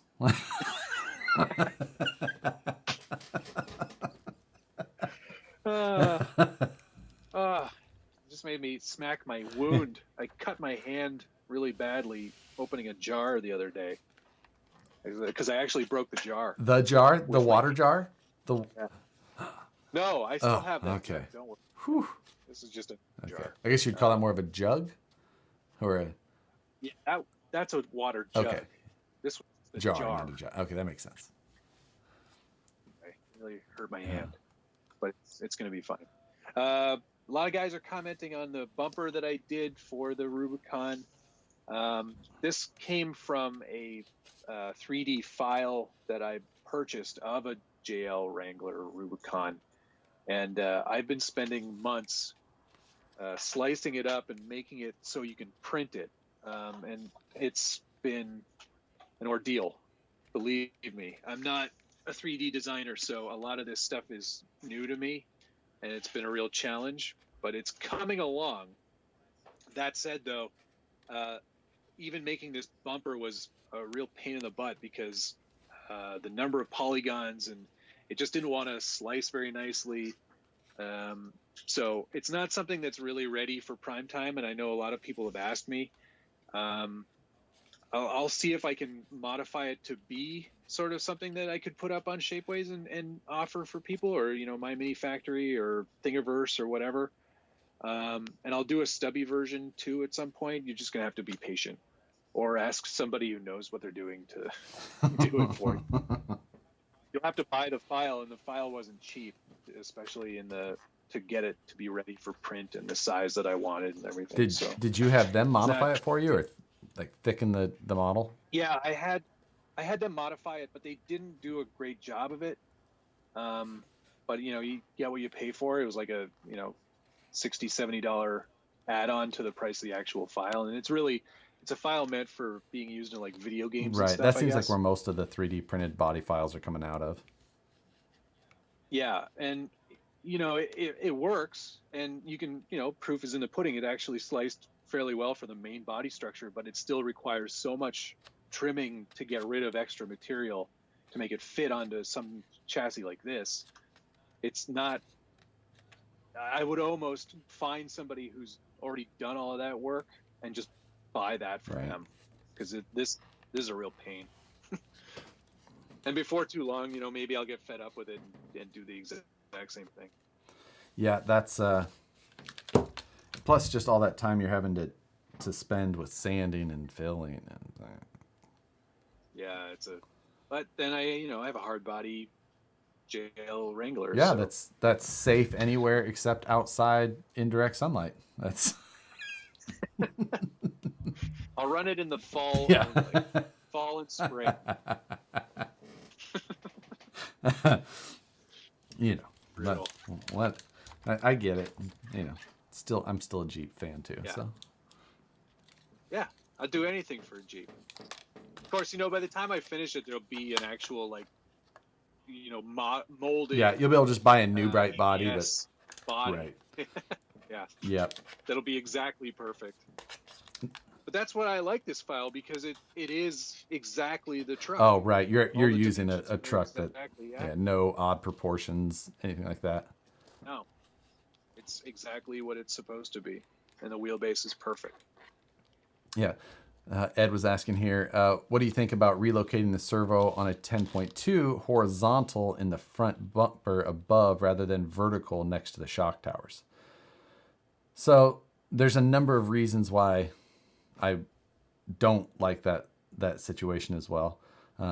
When it's vertical, the servo horn parallels the path of your steering knuckle itself, so you maintain the best leverage on those steering knuckle arms as you can, because it's paralleling that. When you lay it horizontal and you swing that servo horn like a servo on axle, while a servo on axle is more efficient generally when the servo is physically attached to it, when you take it off, put it on the chassis, and then you run that, you start running into these other issues. Basically, as that servo starts to steer, if that servo arm basically gets to a point where it's pointing at the knuckle, you have effectively, removed your lever arm completely, and you have almost no power over your servo.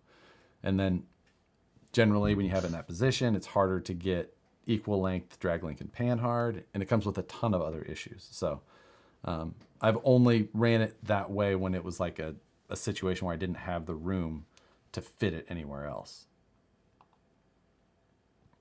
But yeah, I feel like the engineers have already done all their homework on that, and they know which way it needs to go in order to develop the most torque.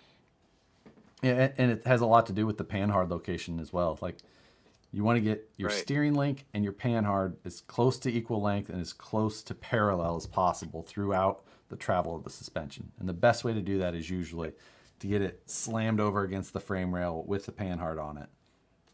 It's your best shot. Here's one, Matt. I'll aim it to you, and then we can. Do you or would you recommend the capper kit? Yeah, I think I would. I like the Capra a lot. I think it's a really fun crawler. It's not like a trail truck. If they're like, yes, I think it's great, but the caveat is it's limited in terms of its usage.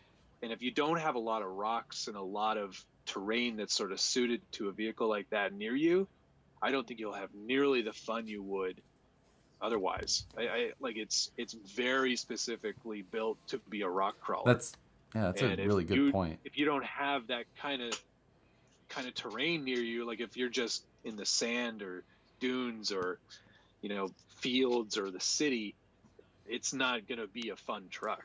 It's going to get really boring really fast. Yeah, I mean, if you don't have that technical terrain you're trying to go after, yeah, it's not the rig to recommend, I guess, is the main point. And like Matt says, if you're looking to get like your first kit, or something like that, and you've got friends out there who maybe have SCX10s, 1s, 2s, 3s, whatever, getting the capper may not be the best thing to do. It's just like it's going to run smaller batteries only, where I personally don't mind running smaller batteries. Same. I don't mind it at all. But a lot of people want to be able to put a 4,000, 5,000 milliamp pack in there and then just go run for 4 hours. I don't even have that kind of attention span. So, taking a break and changing a battery out every 45 minutes is fine with me. Yep. But, it's one of those things. Like, the capper is a great second vehicle. That's a great way to or put 12th it. or 13th or 20th, like, however. Or 40th. If you have one choice, I would choose I would choose a trail truck. Like, if I could only have one RC, 100%. it would be a trail truck, and then it would obviously be a VS410 Pro. But right, exactly. But if I could have, the capper is a great second vehicle. Yeah, if you're looking to do something different and you want to have a truck that sort of is going to do it differently, then that's definitely a good choice. I call it a truck, but it's like a buggy, I guess. Yeah. Or a car. Yes, everything is a car. Everything's a car. See, you know why that is to me? Is, for one, because being a traffic engineer for as long as I was, that as classified by AASHTO and all of these, like the government basically, and all of the rules and regulations and ways that we calculated everything was a car except a semi or a tractor trailer. Basically, a tractor trailer is a truck.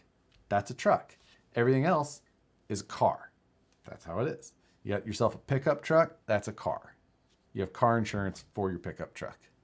Car. Yeah. It's because it has a truck body on it, it's still a car.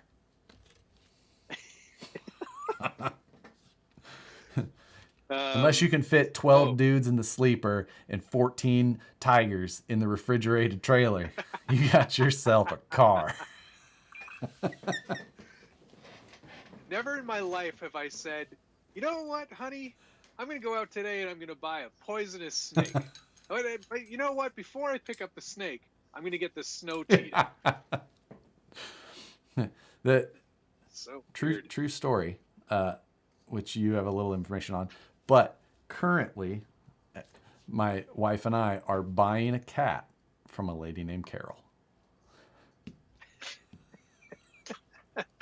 An exotic cat, I'll say that.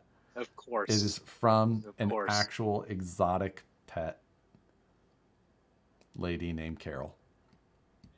And is this like a usual thing? Like, people can buy this kind of animal? This type of cat is a little bit more. It's not as commonly owned, but like right now we have Bengals. Right. And we like our Bengals. Not tigers. Not full on tigers. Agreed. So, Yeah, that's so. That's interesting. I can't wait to see it. Is it? They're bigger cats too. Yeah, these are 18 to 23 pounds fully grown. That's It's a lot of cat. If I see it one time on or around these shelves, It's over. I'm calling Doctor, whatever his face was.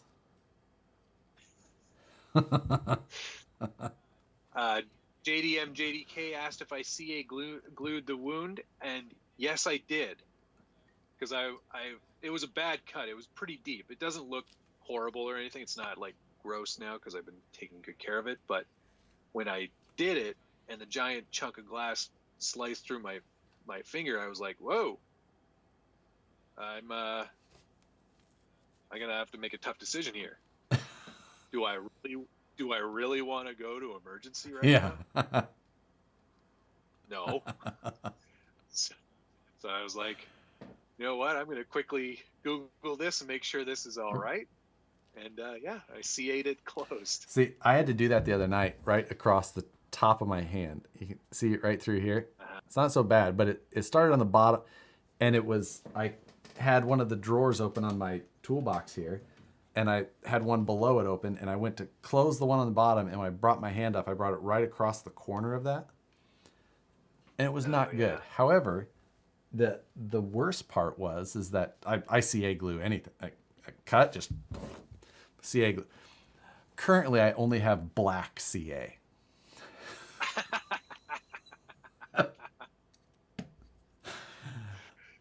Yeah, so what a mess. Yeah, that was. So I had black. I just had this. It just looked weird. Like, what is all over your hand? Like, just a thing of black CA across top. It's not too bad now. Yeah. No, the CA has come out of mine. It's not. It's just a minor little wound. And some people are asking if it's a Maine Coon. It is not a Maine Coon. I think those get bigger than 20 pounds. Those are pretty good sized cats as well. But no, these are a Bengal. It's a Bengal mix cat. So yes, Justin V said it's a snow Cheeto. Snow Cheeto.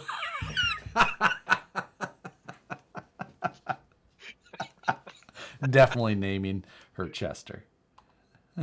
Yeah, perfect. That's good. Travis Gilmore was asking, can we get you guys to explain the difference in something like an SCX10 and a VS410? I think it's good for everyone to know why the VS410 costs that much. Well, there's a lot more to it than just the chassis, although the chassis on the VS410 is pretty spectacular. High clearance, lots of up travel, very low motor placement, amazingly strong and smooth transmission, metal axles. That's probably a big point right there. Stainless steel links, pretty impressive body kit, nice molded bumpers.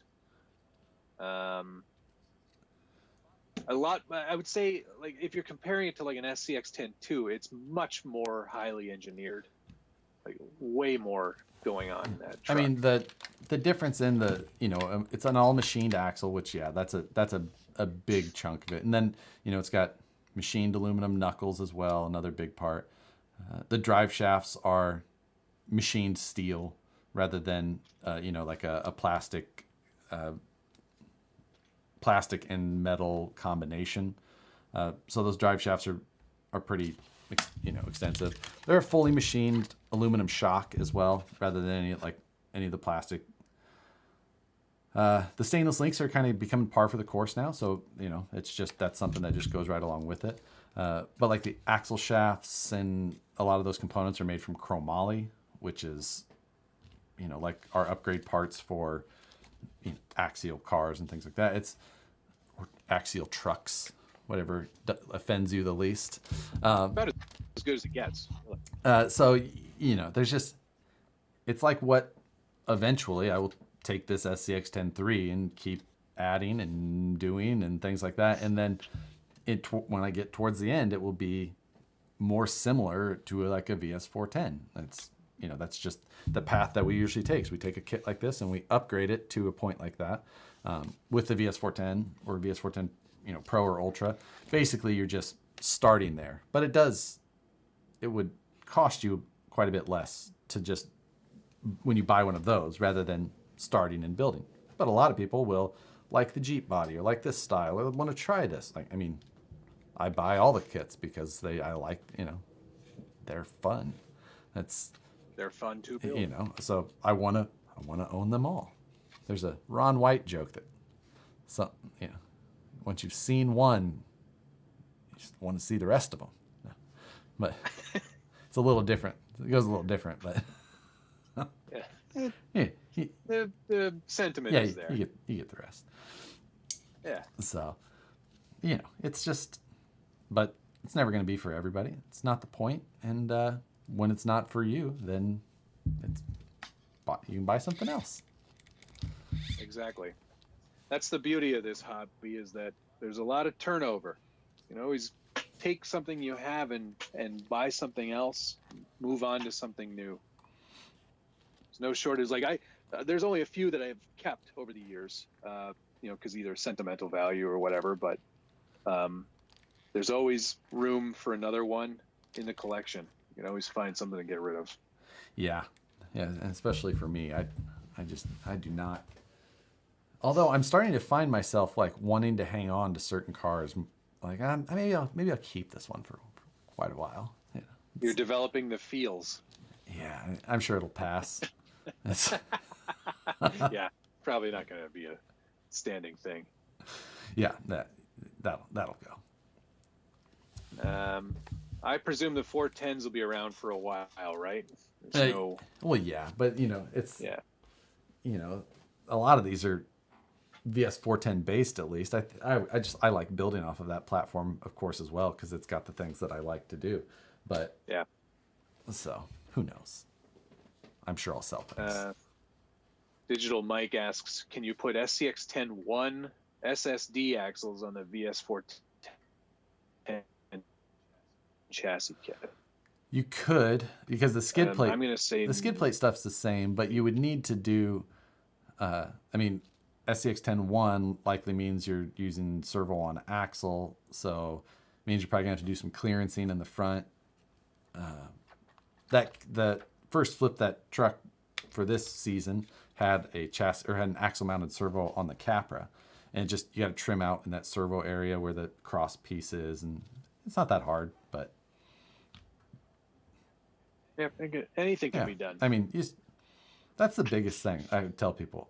And you jump in, don't be afraid to just cut stuff up. Especially plastics. Yeah. If the worst case, you screw up and it costs you $12. But if something's in the way, cut it out. It'll be fine. And if you screw it up, like I said, whatever, $12, buy a new one and replace the plastic parts. I can't tell you how many times I broke something trying to make it work and then starting again. That's the beauty of some of these projects too, like the half track behind me here, which you can't see because Josh is in the way. That was so much trial and error to make it actually work, but it was probably the best project I've done because it was so much fun trying to figure all these things out. You start with an Tamiya tank on it, or something? Hang long. I got one of the cheaper ones because I didn't want to invest a ton of money into something that inevitably was going to sit on a shelf. Here, I'll bring it over here. It's a big goofball thing. But this is one of those builds that I did for Axial Fest one of the years, just to kind of show what's possible with this chassis. This is an SCX10 even. It's not even a 2, so it's been around for a while. But it is full axial running gear from front to back. So SCX10 axle up front goes to a transmission in the center. And then a couple of long drive shafts go to the very back drive sprockets here. And what I did was I actually spliced in an SCX10 axle with differential bits from, what would that have been? An EXO had a diff? EXO had a center diff. Yeah. So I think I put the parts from that into an SCX10 axle and then welded these sprockets to the drive shafts. You welded? So it would be legal for, well, brazed. Okay. Sorry. Still. It's technically the same thing. And then a couple of pins to keep everything in place because a diff really wasn't meant to go in that axle. So there's no way to keep the actual drive shafts from falling out. And then there's a transfer case in here that actually has the right ratio so the track turns at the same speed as the front tires. Did you have to do like a rollout calculation for that, or? Yeah, I did, which was really challenging, but it all worked. I had a friend, actually GCM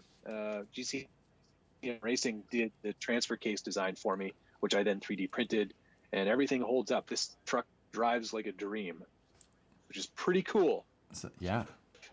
But it's a goofball build. But it's one of those ones that I would stay up all night looking at, thinking about, and going, okay, how am I going to get this to work? How's that going to go together? And it's really fun on the trail. It has a sound unit, but I mostly don't run it with the sound unit because there's so much metal in these track treads that it has the natural squeak that you hear from a tank. Oh, nice. You know, like that really like squeak, squeak, squeak, squeak, squeak, squeak, squeak. And it just sounds awesome. Oh, there's the puppers. Hi. My dog coming in here. See if I can get him to come on screen. Jump on up here. Come here. Jump. Let's see. Come on, you can do it. I'm not. I mean, I know how much of a motorhead you are and all, Matt, but did you know that the Freedom 500 got moved till tomorrow? What's the Freedom 500? Is that that Cletus McFarlane guy? Yes, it is. Ah, see, I did know something. What? You're there. So, Cool. Is that tomorrow? I'll watch that on the internet. It's pay-per-view. So. Oh. Yeah. Is it going to be like a free replay later? Okay, yeah, I'll wait for that. Yeah, it's like a $10 pay-per-view. So. Oh, that's too right. much for Exactly. I'm looking for. Is that $10 American? I would imagine so. So that's like 16 in fake money. I think it's probably closer to 10. Look what I'm having. Strawberry. Oh, that's the worst flavor. No, strawberry is one of the better flavors. Blackberry is the best. Tastes so fake. Grapefruit's the best, then orange. There's no.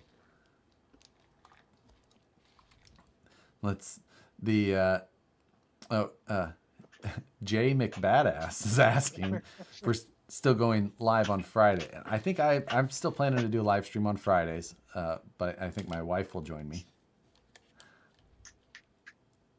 So, Come here. Jump up here. Yeah. He said, Tennessee Jimmy says it will be free in a few weeks for the replay. Cool. I'll wait until then. So, yeah, it won't be so. Yeah, that's not a bad looking dog. Look at this I'll give you that. dog. He's a good looking dog. So handsome.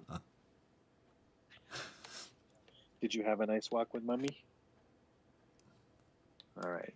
If your dog weighs less than 50 pounds, you own a cat. Ron Swanson. Josh just said a Ron Swanson quote. If your dog weighs less than 50 pounds, he's a cat. It's true. That dog weighs 65 pounds. He's a big boy. It's like, my brother's dog that I dog sat for a month. He was that like was a little this dog. big around, but then you touched him and it was just and it was nothing until the middle. We had like 9 pounds. Yeah, tiny little thing. Yeah. Let's. Yeah. Off on this truck, but not easily. It's all sort of, it's multi pieces. It's not easy to fiddle with, so I don't usually. The hood comes off, and you can see a front mounted transmission in there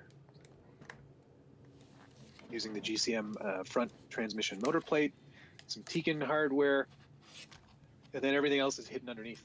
Not easy to get to. But there are I think I did build videos on this truck. Did you? If I did, it's not, you know what? Maybe I didn't. That might have been before I was really into the YouTubes. But there is a full build on the forum, so you can check that out if you're inclined to see why I did something like this or how. Right. Was that part of one of like those build off things? No, this was just strictly for Axial Fest. Yeah. Just wanted to do something really out there. That was right before. No, that was the year we did the Honcho budget build, I think. Wasn't it? No, that was the steam truck year. Oh, okay. This was the year Ty did his first big his desert truck build. Yeah, the M418-219 or whatever it was. 657. This was 109. This was yeah, right. This was the Ripper year, I think. Oh, that's right. That's why I don't remember, because nothing else mattered except the Rippers. Well, hey, it was because of you guys that I didn't even take this up to the concourse. I literally was taking photos of Rippers right up until the very last second before I had to run up and judge the concourse. Yeah, and we didn't even we didn't put Rippers in the I was like, we didn't put Rippers in the concourse. No, we left them chained to a table. I think I did. I think I still have them all, but I think I shot like 600 photos that day. Yeah, it was that Ripper year was just insane. I didn't start on my Ripper until the day before Axial Fest.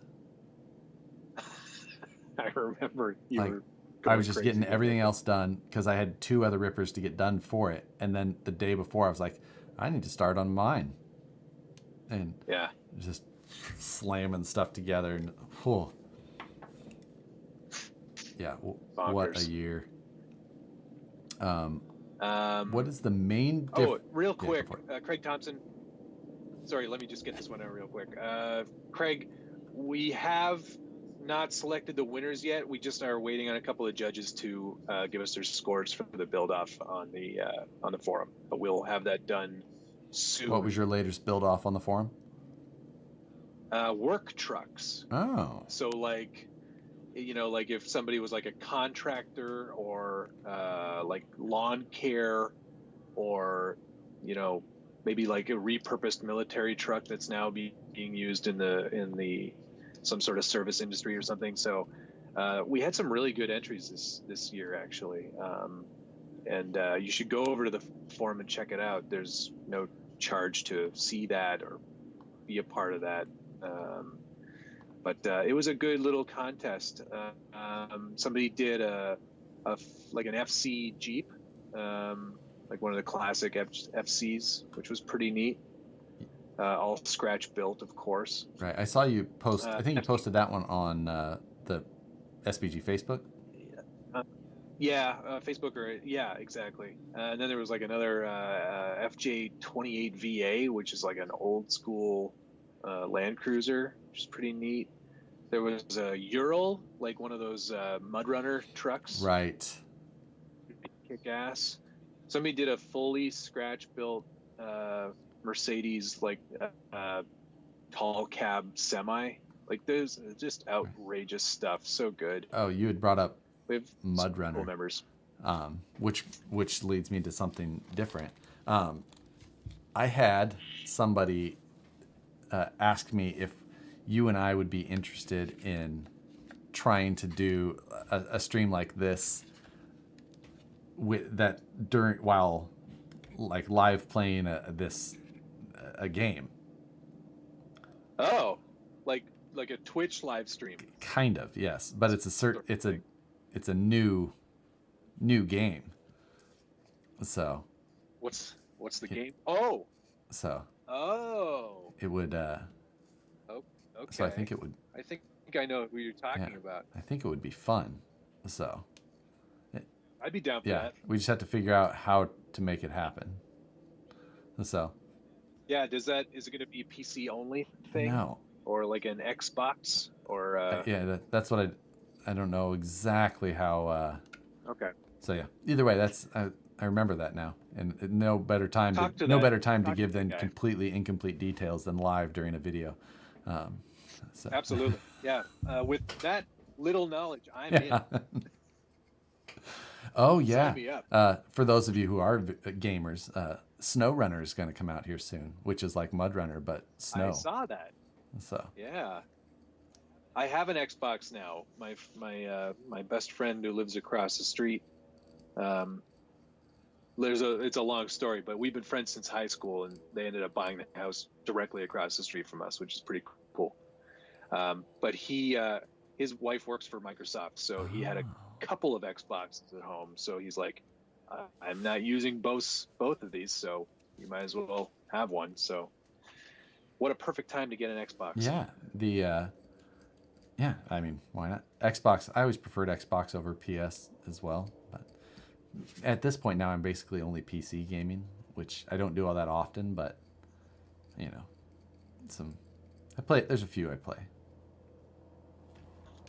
Yeah, I used to play a lot of video games. I don't so much anymore. But there's a few games that I'm really into. Like, I really do like Modern Warfare, the Call of Duty.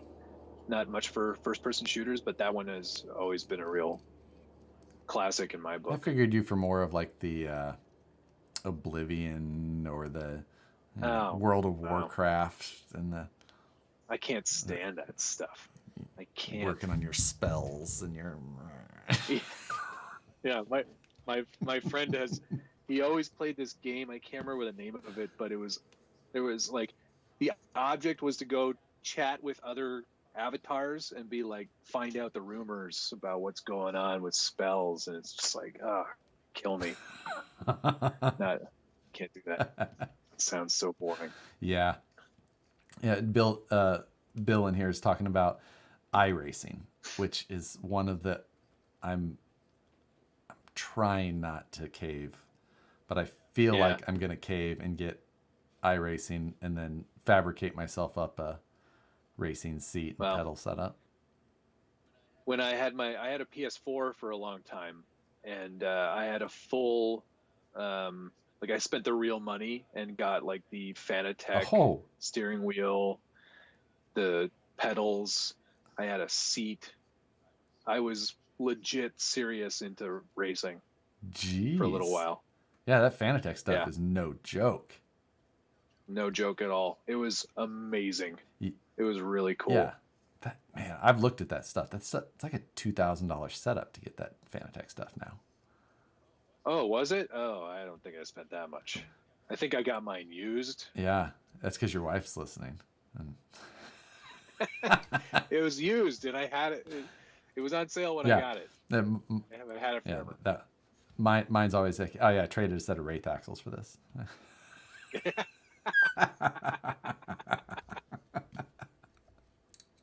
It's good. Yeah.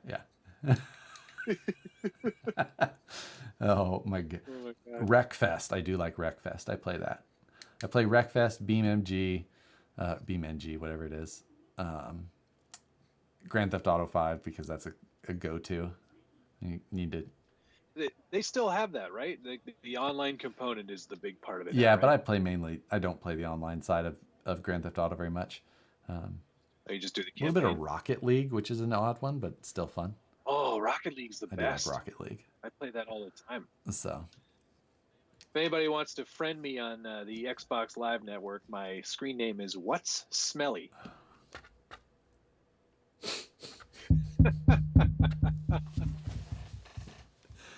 Wow. Yeah. Wow. It is. I was like, what's smelly? Yeah. Jesus. Oh my God. Hey, Pat Blair, if you're looking for MEK, I guess it's harder to get in the US than it is in Canada. They give it out here at hardware stores. But you can find something called MEK substitute, and it's basically the same thing. There's also the stuff that plumbers use on PVC pipes. That'll work. Bonding, Plastruct, same stuff. They're all the same thing. So any of those will work. But as long as it's a solvent style glue, you should be fine. It has to be for ABS. Yeah, that's let me go over my styrene recommendations here. I've got this black CA glue, and I really like that. And then this bottle of Accelerator. This is what I use right here. The real deal. Methyl ethyl ketone. It's poison. So use in a well-ventilated room. Yeah. How do the door handles and mirrors mount to the SCX10 III? Do you think they will work on my TRX Jeep JK? They screw in from the backside with those mounts, right? Yes, no. The door handles are just held on with body clips. Yeah, right there, body clips. And the mirrors, though, how do they mount? They're just a screw. So yeah, they should work just fine. They might be a little big for the Proline body, maybe. I don't know. Yeah, that's hard to say. You'll have to find out. I don't even know that you can buy those separately yet. Colin is asking me if the capper kit is a good upgrade from the Red Cat Gen 8. I had the Gen 8 since it was released and it's gotten so bored. I mean, if you've got a Gen 8 that's still running, then the capper is a reasonable thing to pick up. It's going to be different enough if you've found yourself to be a little bit bored with a Gen 8. Then the capper is going to be something that's going to be different enough, I think, to like help you find what you're really looking for. Rather than saying like maybe buy an SCX10 III, which I think is a better quality kit, but in some ways, maybe it's not going to feel immediately all that much different to you. So, while I think that there is a lot of differences in geometry and engineering, I don't think that, if it's not something that you're deeply into already, maybe it's not going to be the impressive change that you're probably looking for. So the capper is probably a really good choice for you. Yeah, I'd echo that. Have you put a light? It looked like you had a light kit in your body there, in that. Yeah, just very simple. Just headlights and taillights, and then all connected to a Hey-OK controller, so I have real brake lights. Gotcha. What did you hold the lighting wiring in place in the body with? Nothing, because I need to make it easy to come in and out of the body. But they do have these little hooks on the inside of the fenders. Oh, molded into the backing, like the molded into the backing. Yeah, so you can use those to kind of clean everything up. Here, I will show you because I'm doing it for you right now. Stand by. There, see? Josh can't see, right, but everyone else can. There's these little clips on the back of the fender mounts, and they'll hold a wire in place. So you can kind of use that to clean up your wiring. That's a problem with bodies mounting to chassis, that things like lights and stuff, those are always going to be kind of in the mishmash of in between, right? So have you ever used one of those magnetic power setups? No, but I saw you fooling around with that one night. How did that work out for No, you? I don't think I did. Did I? Weren't you doing? Oh, you were doing the touch. I was, yeah, the thing. MAD NGH, the touch setup. But that still has the Yeah. same pigtail situation where you're talking about. Right. But Right. no, yeah, those magnetic So systems the are. magnet setups, yeah, that would probably work pretty well. I think if that's the thing though, I never really build these things with the intention of constantly taking the body on and off. Yeah, and see, and yeah, that which is a difference between how you and I build. Like mine, if I'm changing a battery, I take the body off. I take the body off. Like that's normally my trucks aren't usually built with body details to the point where they're tethered to it as much as a lot of your stuff, is built and styled. So that's probably a big difference for us. Other than like when I have like something that's more of a tube buggy. So. Yeah. I think ultimately, it would have been like I love the hidden body posts on the SCX10 III. I think it's a really nice push. Yeah, it is. Direction. It would have been even better if it was a hinged body at the like back. the Unimog. Yeah. Yeah, I agree. I see why they couldn't on this one, because like the Unimog had the rear bed cage and it didn't have this big bumper back there. So to try and make that work with a bumper would have been really difficult. Yeah, absolutely. But I mean, for all intents and purposes, having the body post hidden is much better than the other one. I agree. So, it's definitely the way the market should go. Yep, 100%. Although they're kind of a pain to get to on the SCX3. Yeah, they are pretty. They're like I have sausage fingers, so it's a pain in the ass to get to these things. Even the little bit that I did put the body on with like I was just like, oh, I was like, and then you're gonna put on a big old stock bumper and make it even harder to finger them. Yeah. Oh, there went our monetization.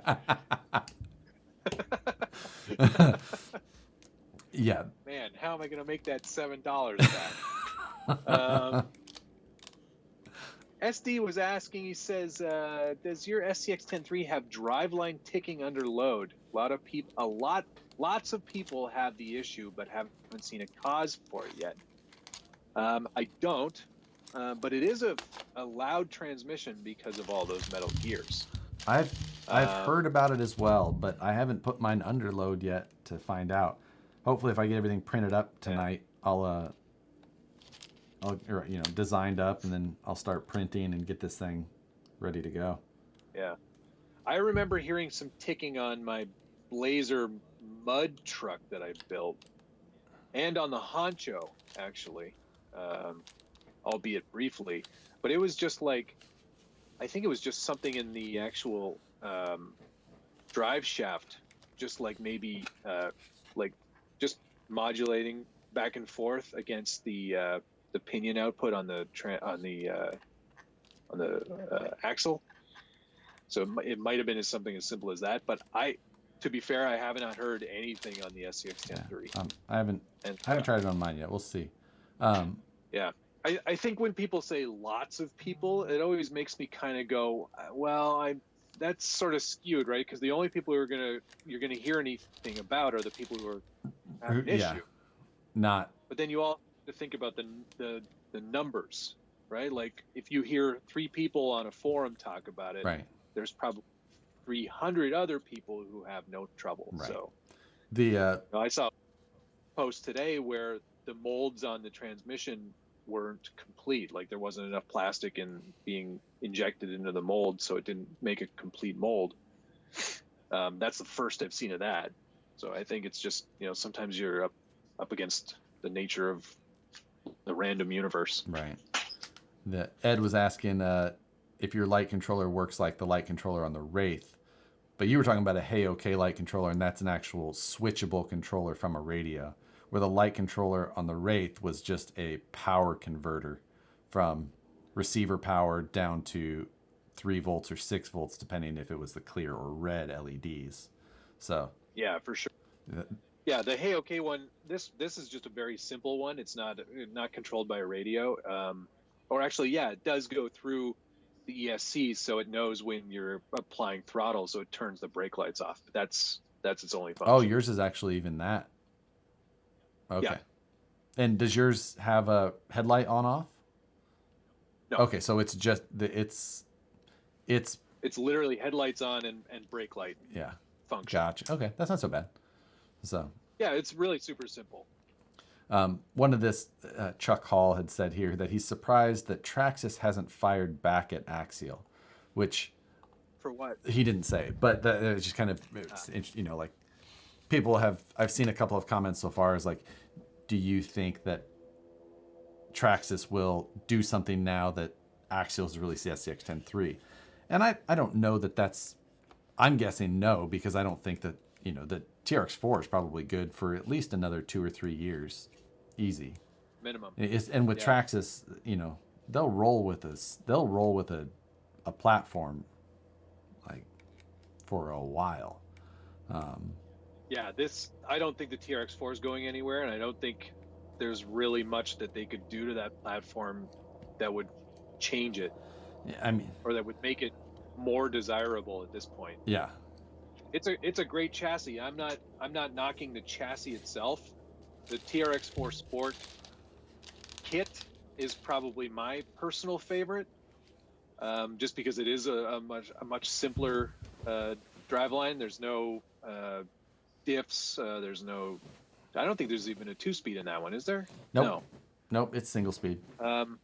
Yeah, and that's what I really like about that one, is that it's just dead simple, and it's a really nice platform for a lot of different I liked applications. that. I mean, just for the instructions and how well they were put together. Oh man, but yeah, great instruction man. That's. I think that Traxxas will probably roll with it for a while. If anything, you'll see more bodies, and maybe more licensed bodies, more options. Maybe a TRX8, Why go with more axles? Go with less. TRX3, Dancing Rider competition. Yeah. Yes. Now we're off-road dancing rider. I'm in. I'll get them on the phone tomorrow. Okay. Is this NASA? Yeah. Shut up.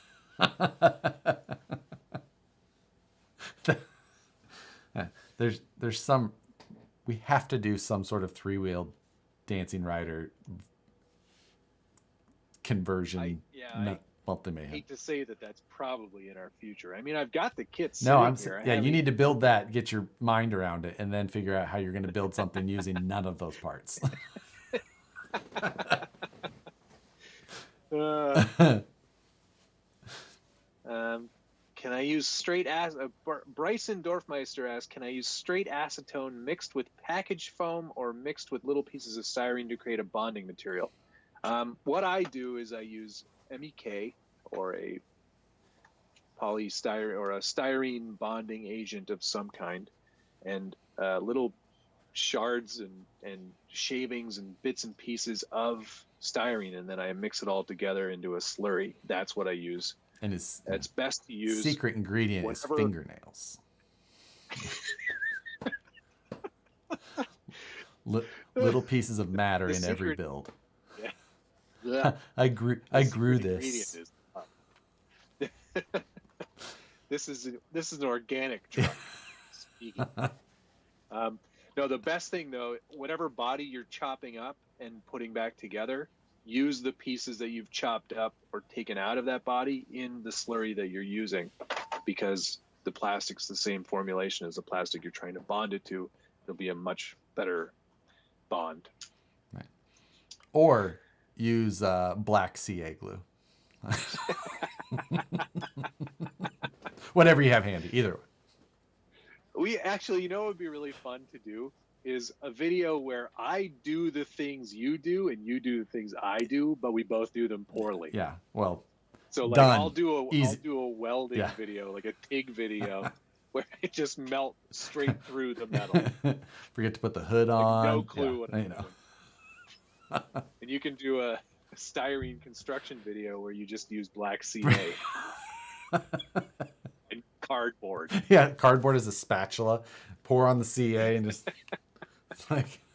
it's like Bondo, right?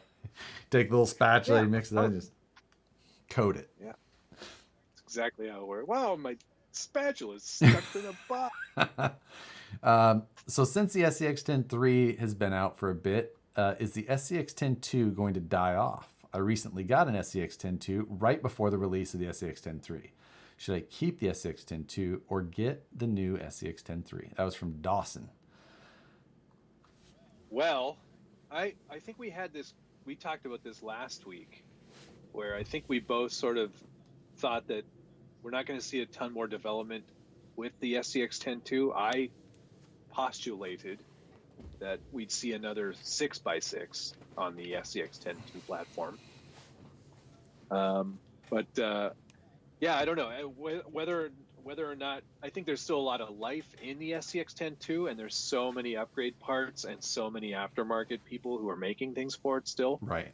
That I think it's probably got a long life in that regard. I'll say that I agree with you there, and that it's got the life left in it. I don't think you made necessarily a bad decision. I think you still have a car that's a good car, and you're not going to worry about. What I will say is that the market today, when a new car comes out, is not the same as it was 5 years ago when a new car came out. And at this time now, I think that you're going to see things shift much faster in ways. Like before, when a new car came out, an old car may have still been supported for another 3, 4, 5 years. I think now, because of how much is going on in the market, when now this car comes into play, you're going to see the tail off of support and items for the previous generation fall off much faster. But I don't know that that's of fair. The lifespan of somebody who bought that car the day before this came out. Right. But if you, it's not like tomorrow Axial. Well, they probably already have, but Axial's probably not making any more aftermarket or parts for SCX10 IIs. They probably have a big stock on everything that would break, but you won't see them continue that for another year beyond now, I'd say. Right. And even, Axial specific themselves, like they didn't really do a ton of aftermarket I think that they'll still continue repopping plastic parts for replacements. Sure. But I'm thinking like other aftermarket companies, you'll start seeing other aftermarket companies, they're going to just shift gears to the newer stuff, and you'll start seeing the older stuff trail off much faster. Yep, definitely.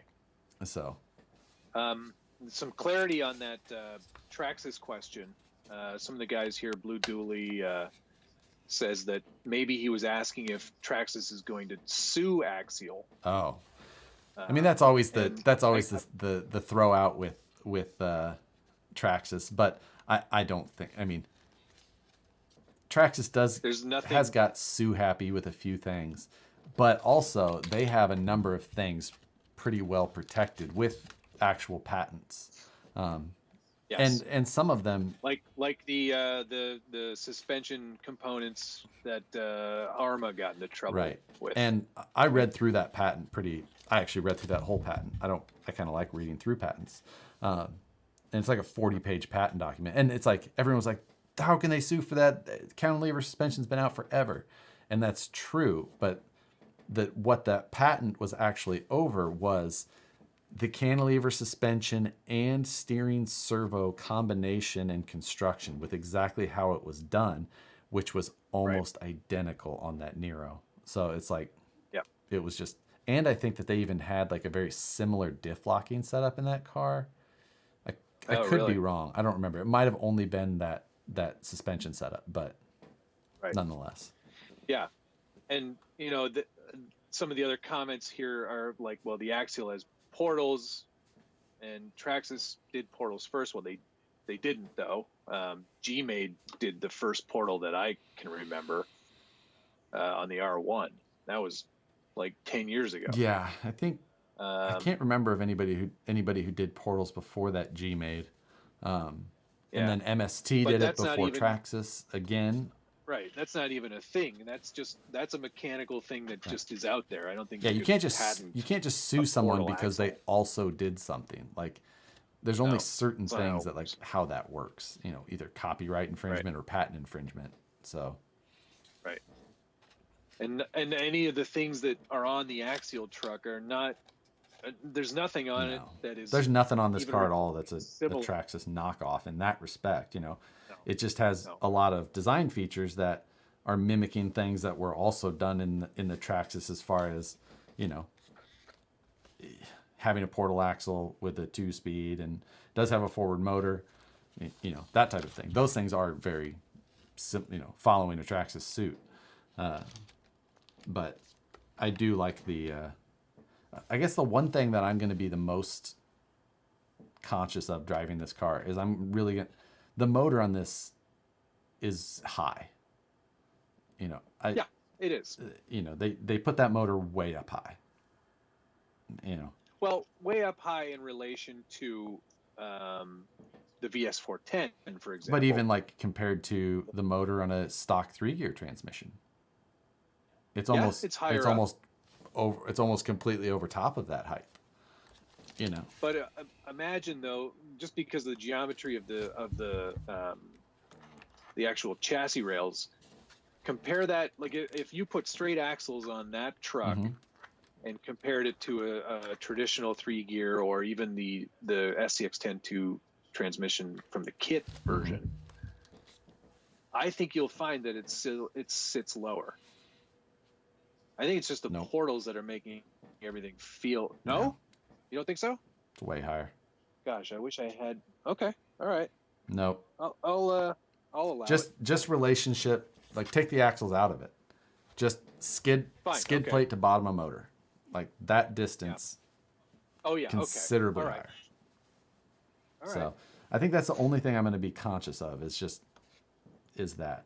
But I'm going to run a small pack on the side, you know, getting that, you know, the SCX10 II, if you ran a big battery in the front of that thing, it was nose heavy, like crazy, especially coming down off of something. Yeah. Oh, you know, that's it. Someone you know, the discussions here, and I think we've talked about that before. Well, you did it on the TRX4 Sport, or the build off, is the possibility of Traxxas doing a straight axle, just a portal delete, take off those, make their own plastic C-hubs and knuckles. They probably get the cost down even lower.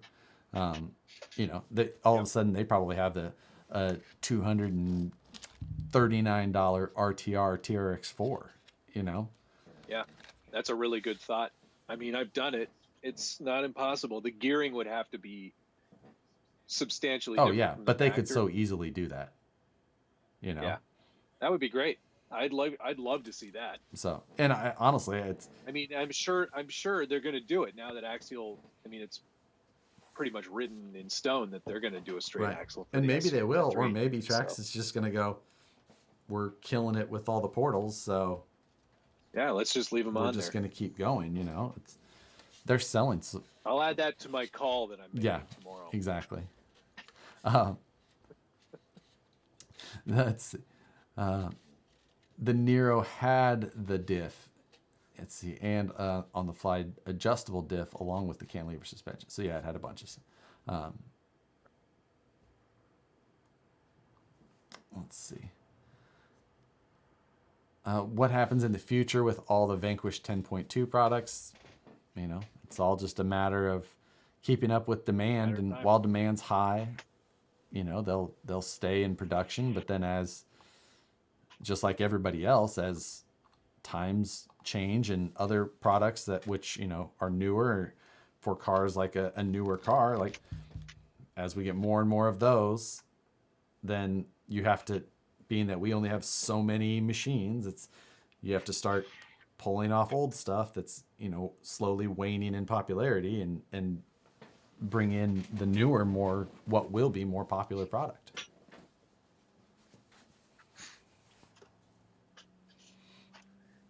So I'm not sure if you remember, Josh, but remember when I painted that TRD scheme on the TRX4 Sport and I gave that body away? Yeah, I do. Well, it got sent back to me. What? Yeah. the person who won the giveaway was in Cape Town, South Africa. It got some stamps on its passport, huh? It certainly did. It went a long way around the world. And I guess like it was delivered, but the guy who won it never went to the post office to pick it up. I'm not sure what happened to him, but it got sent back to me. So I have it again. Oh my gosh. I'm so happy that it, like, because it, you know what, it cost me, I think it cost me like $160 to ship it there. Oh. And that was the slowest, cheapest option because it was a big box, right? Oh my God. So I'm just really thankful that they didn't charge me to take it back. Yeah. That would have been the most expensive giveaway I have ever done. Yeah. Without him actually getting it. So I'm not sure if that guy's watching or not, but sorry, I guess. Sorry, You're not getting that body. So, yeah, may have to do a more localized giveaway for that one. Like maybe if you're in North America, I could ship it out to somebody. Man. But yeah, it was a real bummer to get it back in the mail. I was like, what the heck is this? Oh, I remember this box. Oh. Wow. Yeah, that's man, that's an expensive shipping bill too. Yes. On the giveaway I'm doing right now for the Mamba X and Holmes motor, I'm like, I'll pay international shipping. That's as far, and even that's going to be a small box, and I'm still just like, ooh, I know it's going to cost me. Still gonna be. I know that the person who wins that is going to be in Jakarta, and I'm going to have to. I was just going to say Kuala Lumpur. That was going to be my guess. But yeah, for sure, that's where it's going. It's definitely going to go to Jakarta. Like, yeah. So without a doubt. Yeah. So yeah, it's kind of a bummer. Let's. Oh well. Hey, look at this Jeep JL again. Yeah. I think I have it locked in dig mode right now. Oh, here's another good question from Jay McBadass. Just like that. What would be the minimum power rating, ounce inches wise, that you would run in a steering servo? Call it in a 1.9 like this. What is your minimum satisfactory rating? In a trail truck? SCX10 III, let's just call it. I think my minimum has gone way up. So even though I lean towards the scale end of this hobby, I like to be able to steer. So I'd probably say like 280 is my minimum. Man, and you said it went up.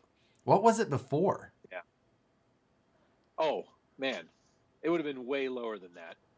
Like, remember the good old days when like the high-tech 645 was 128 ounce inches of brass geared Fury. Just those were the good old days. God. Boy, oh boy. So yeah, my bare minimum would be like 350. And I'm gonna be grumpy about it. Like well, I guess I'll and yeah, I'll just like I'm gonna be at 350 is gonna be my absolute like that. I'm talking about like for my personal truck.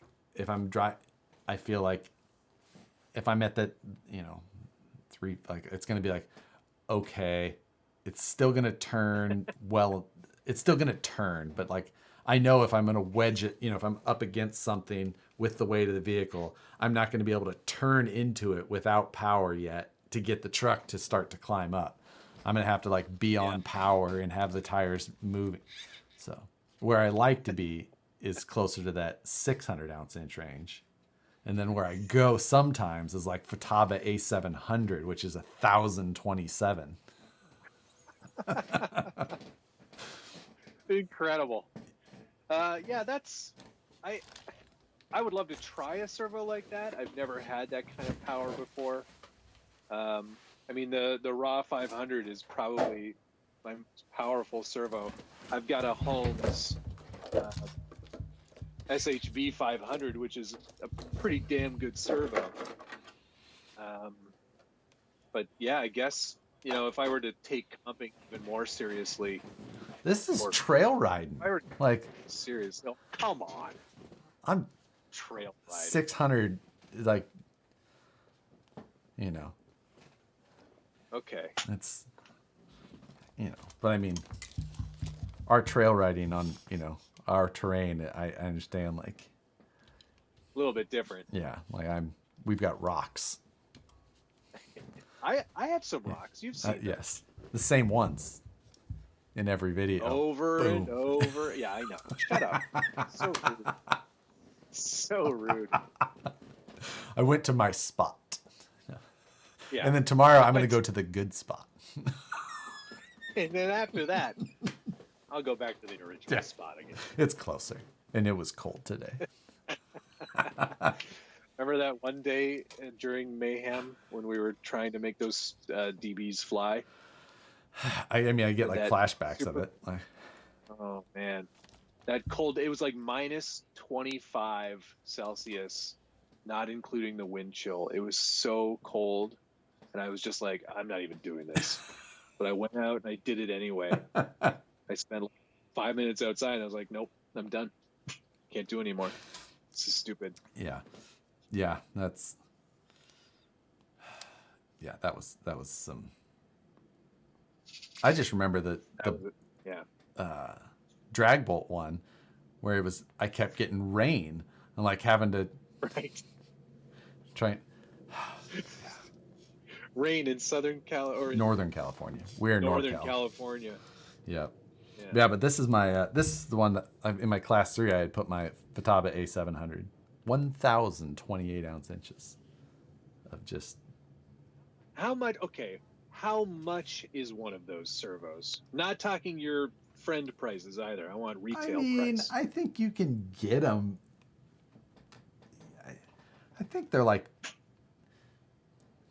I don't know. Let's Google it. I think they're between 200 and 250. You know what? That's not too bad. A700, is that what Futaba it is? A700. It's 250 on 250. Yeah, $250. That's a pretty good deal. It's not bad for 1,000 ounce inches of torque. Wait, what's RC Mart showing here? That can't be right. Hey, it says on RC Mart right now that it's on sale for $138. I'll buy two. It's out of stock, it shows. I would have to imagine at that price, you should buy all of them. Yeah. That's weird. I'd go there and back order. Because if you can get an A700 for $138, there's no reason to run anything else. No, because I agree. Now, the one thing I will say is that you definitely need a BEC. The BEC, yes. Even a good BEC in the RX4 or the Castle, like they've got heavy duty, like 8 amp BECs. This one is going to need all of 10 amps. Like get a 10 amp BEC or get the BEC Pro with 20 amps. Because she's thirsty, like thirsty servo. So I'm just saying. But like this, I got what do I have on the back? I have a 9177 on the back, so I've got like almost 1,700 ounce inches of steering on this. It's going to turn the planet backwards. Yeah. It's a good thing it did so well at that competition that we didn't get to go to. Oh, brother. Yeah. I don't even want to talk about that. Yeah, me either. Son of a gun. We'll get there eventually. I know. I was so ready. I was ready to be ready. Yeah. It's all right. Let's talk about Yeah. something else.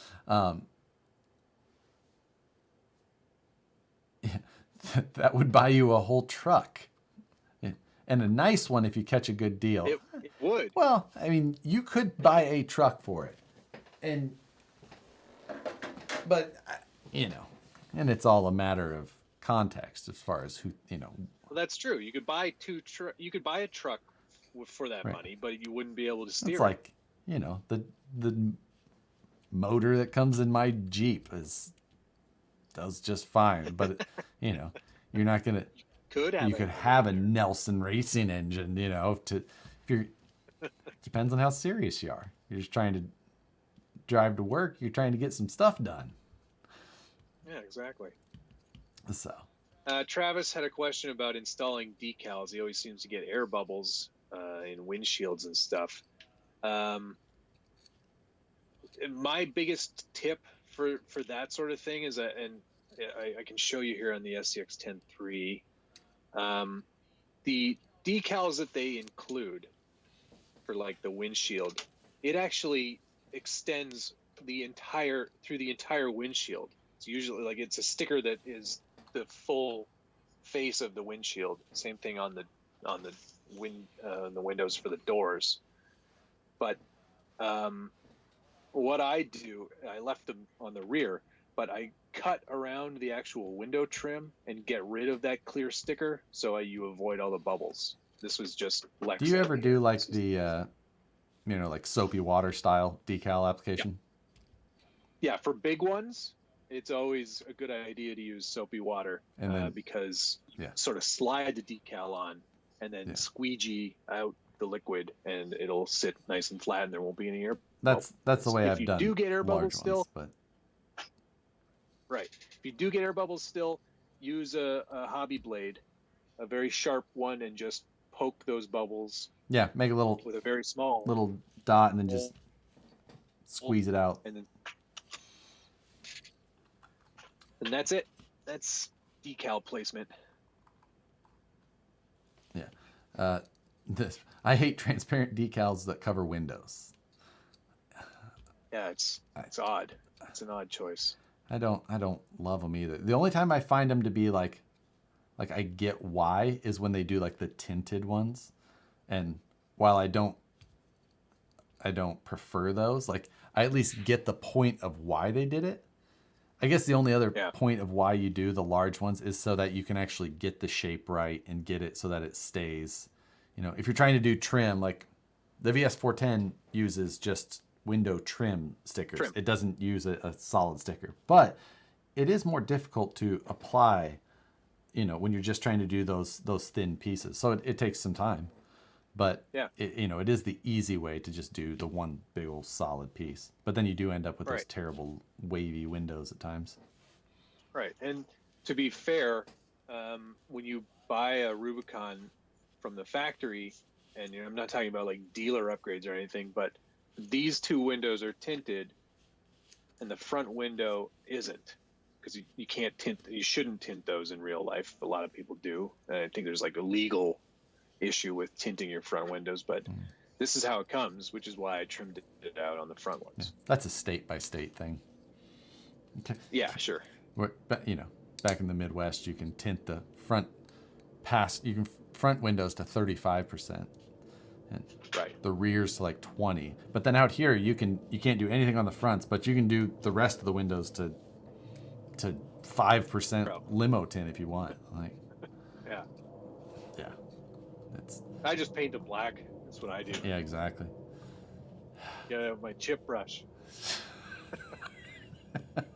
Thin coat of CA, get you done. Yeah, little black CA. Dot matrix style. Windows. Jesus. Yeah. Well, what do you think? All right, what are we doing? It's midnight. You want to call it? Yeah, let's call it. All right.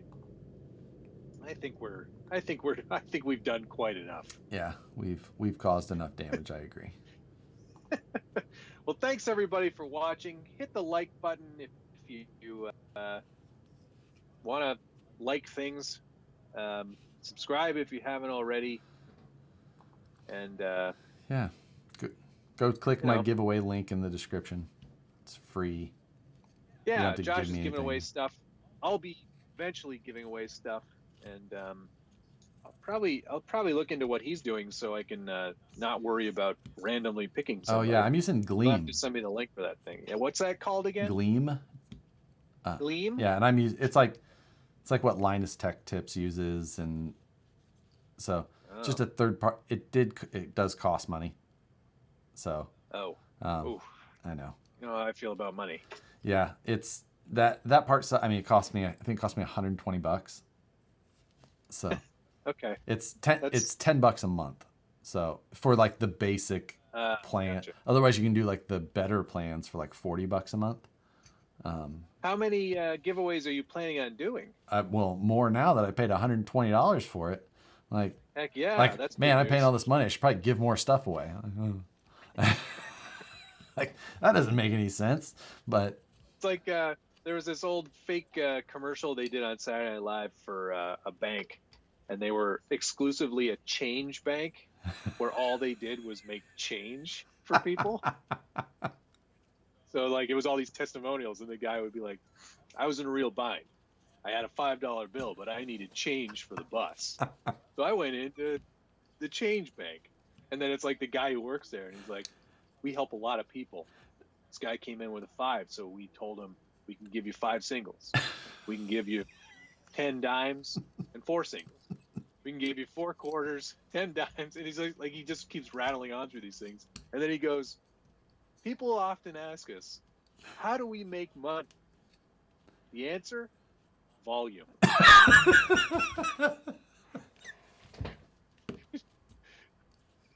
Which is totally stupid.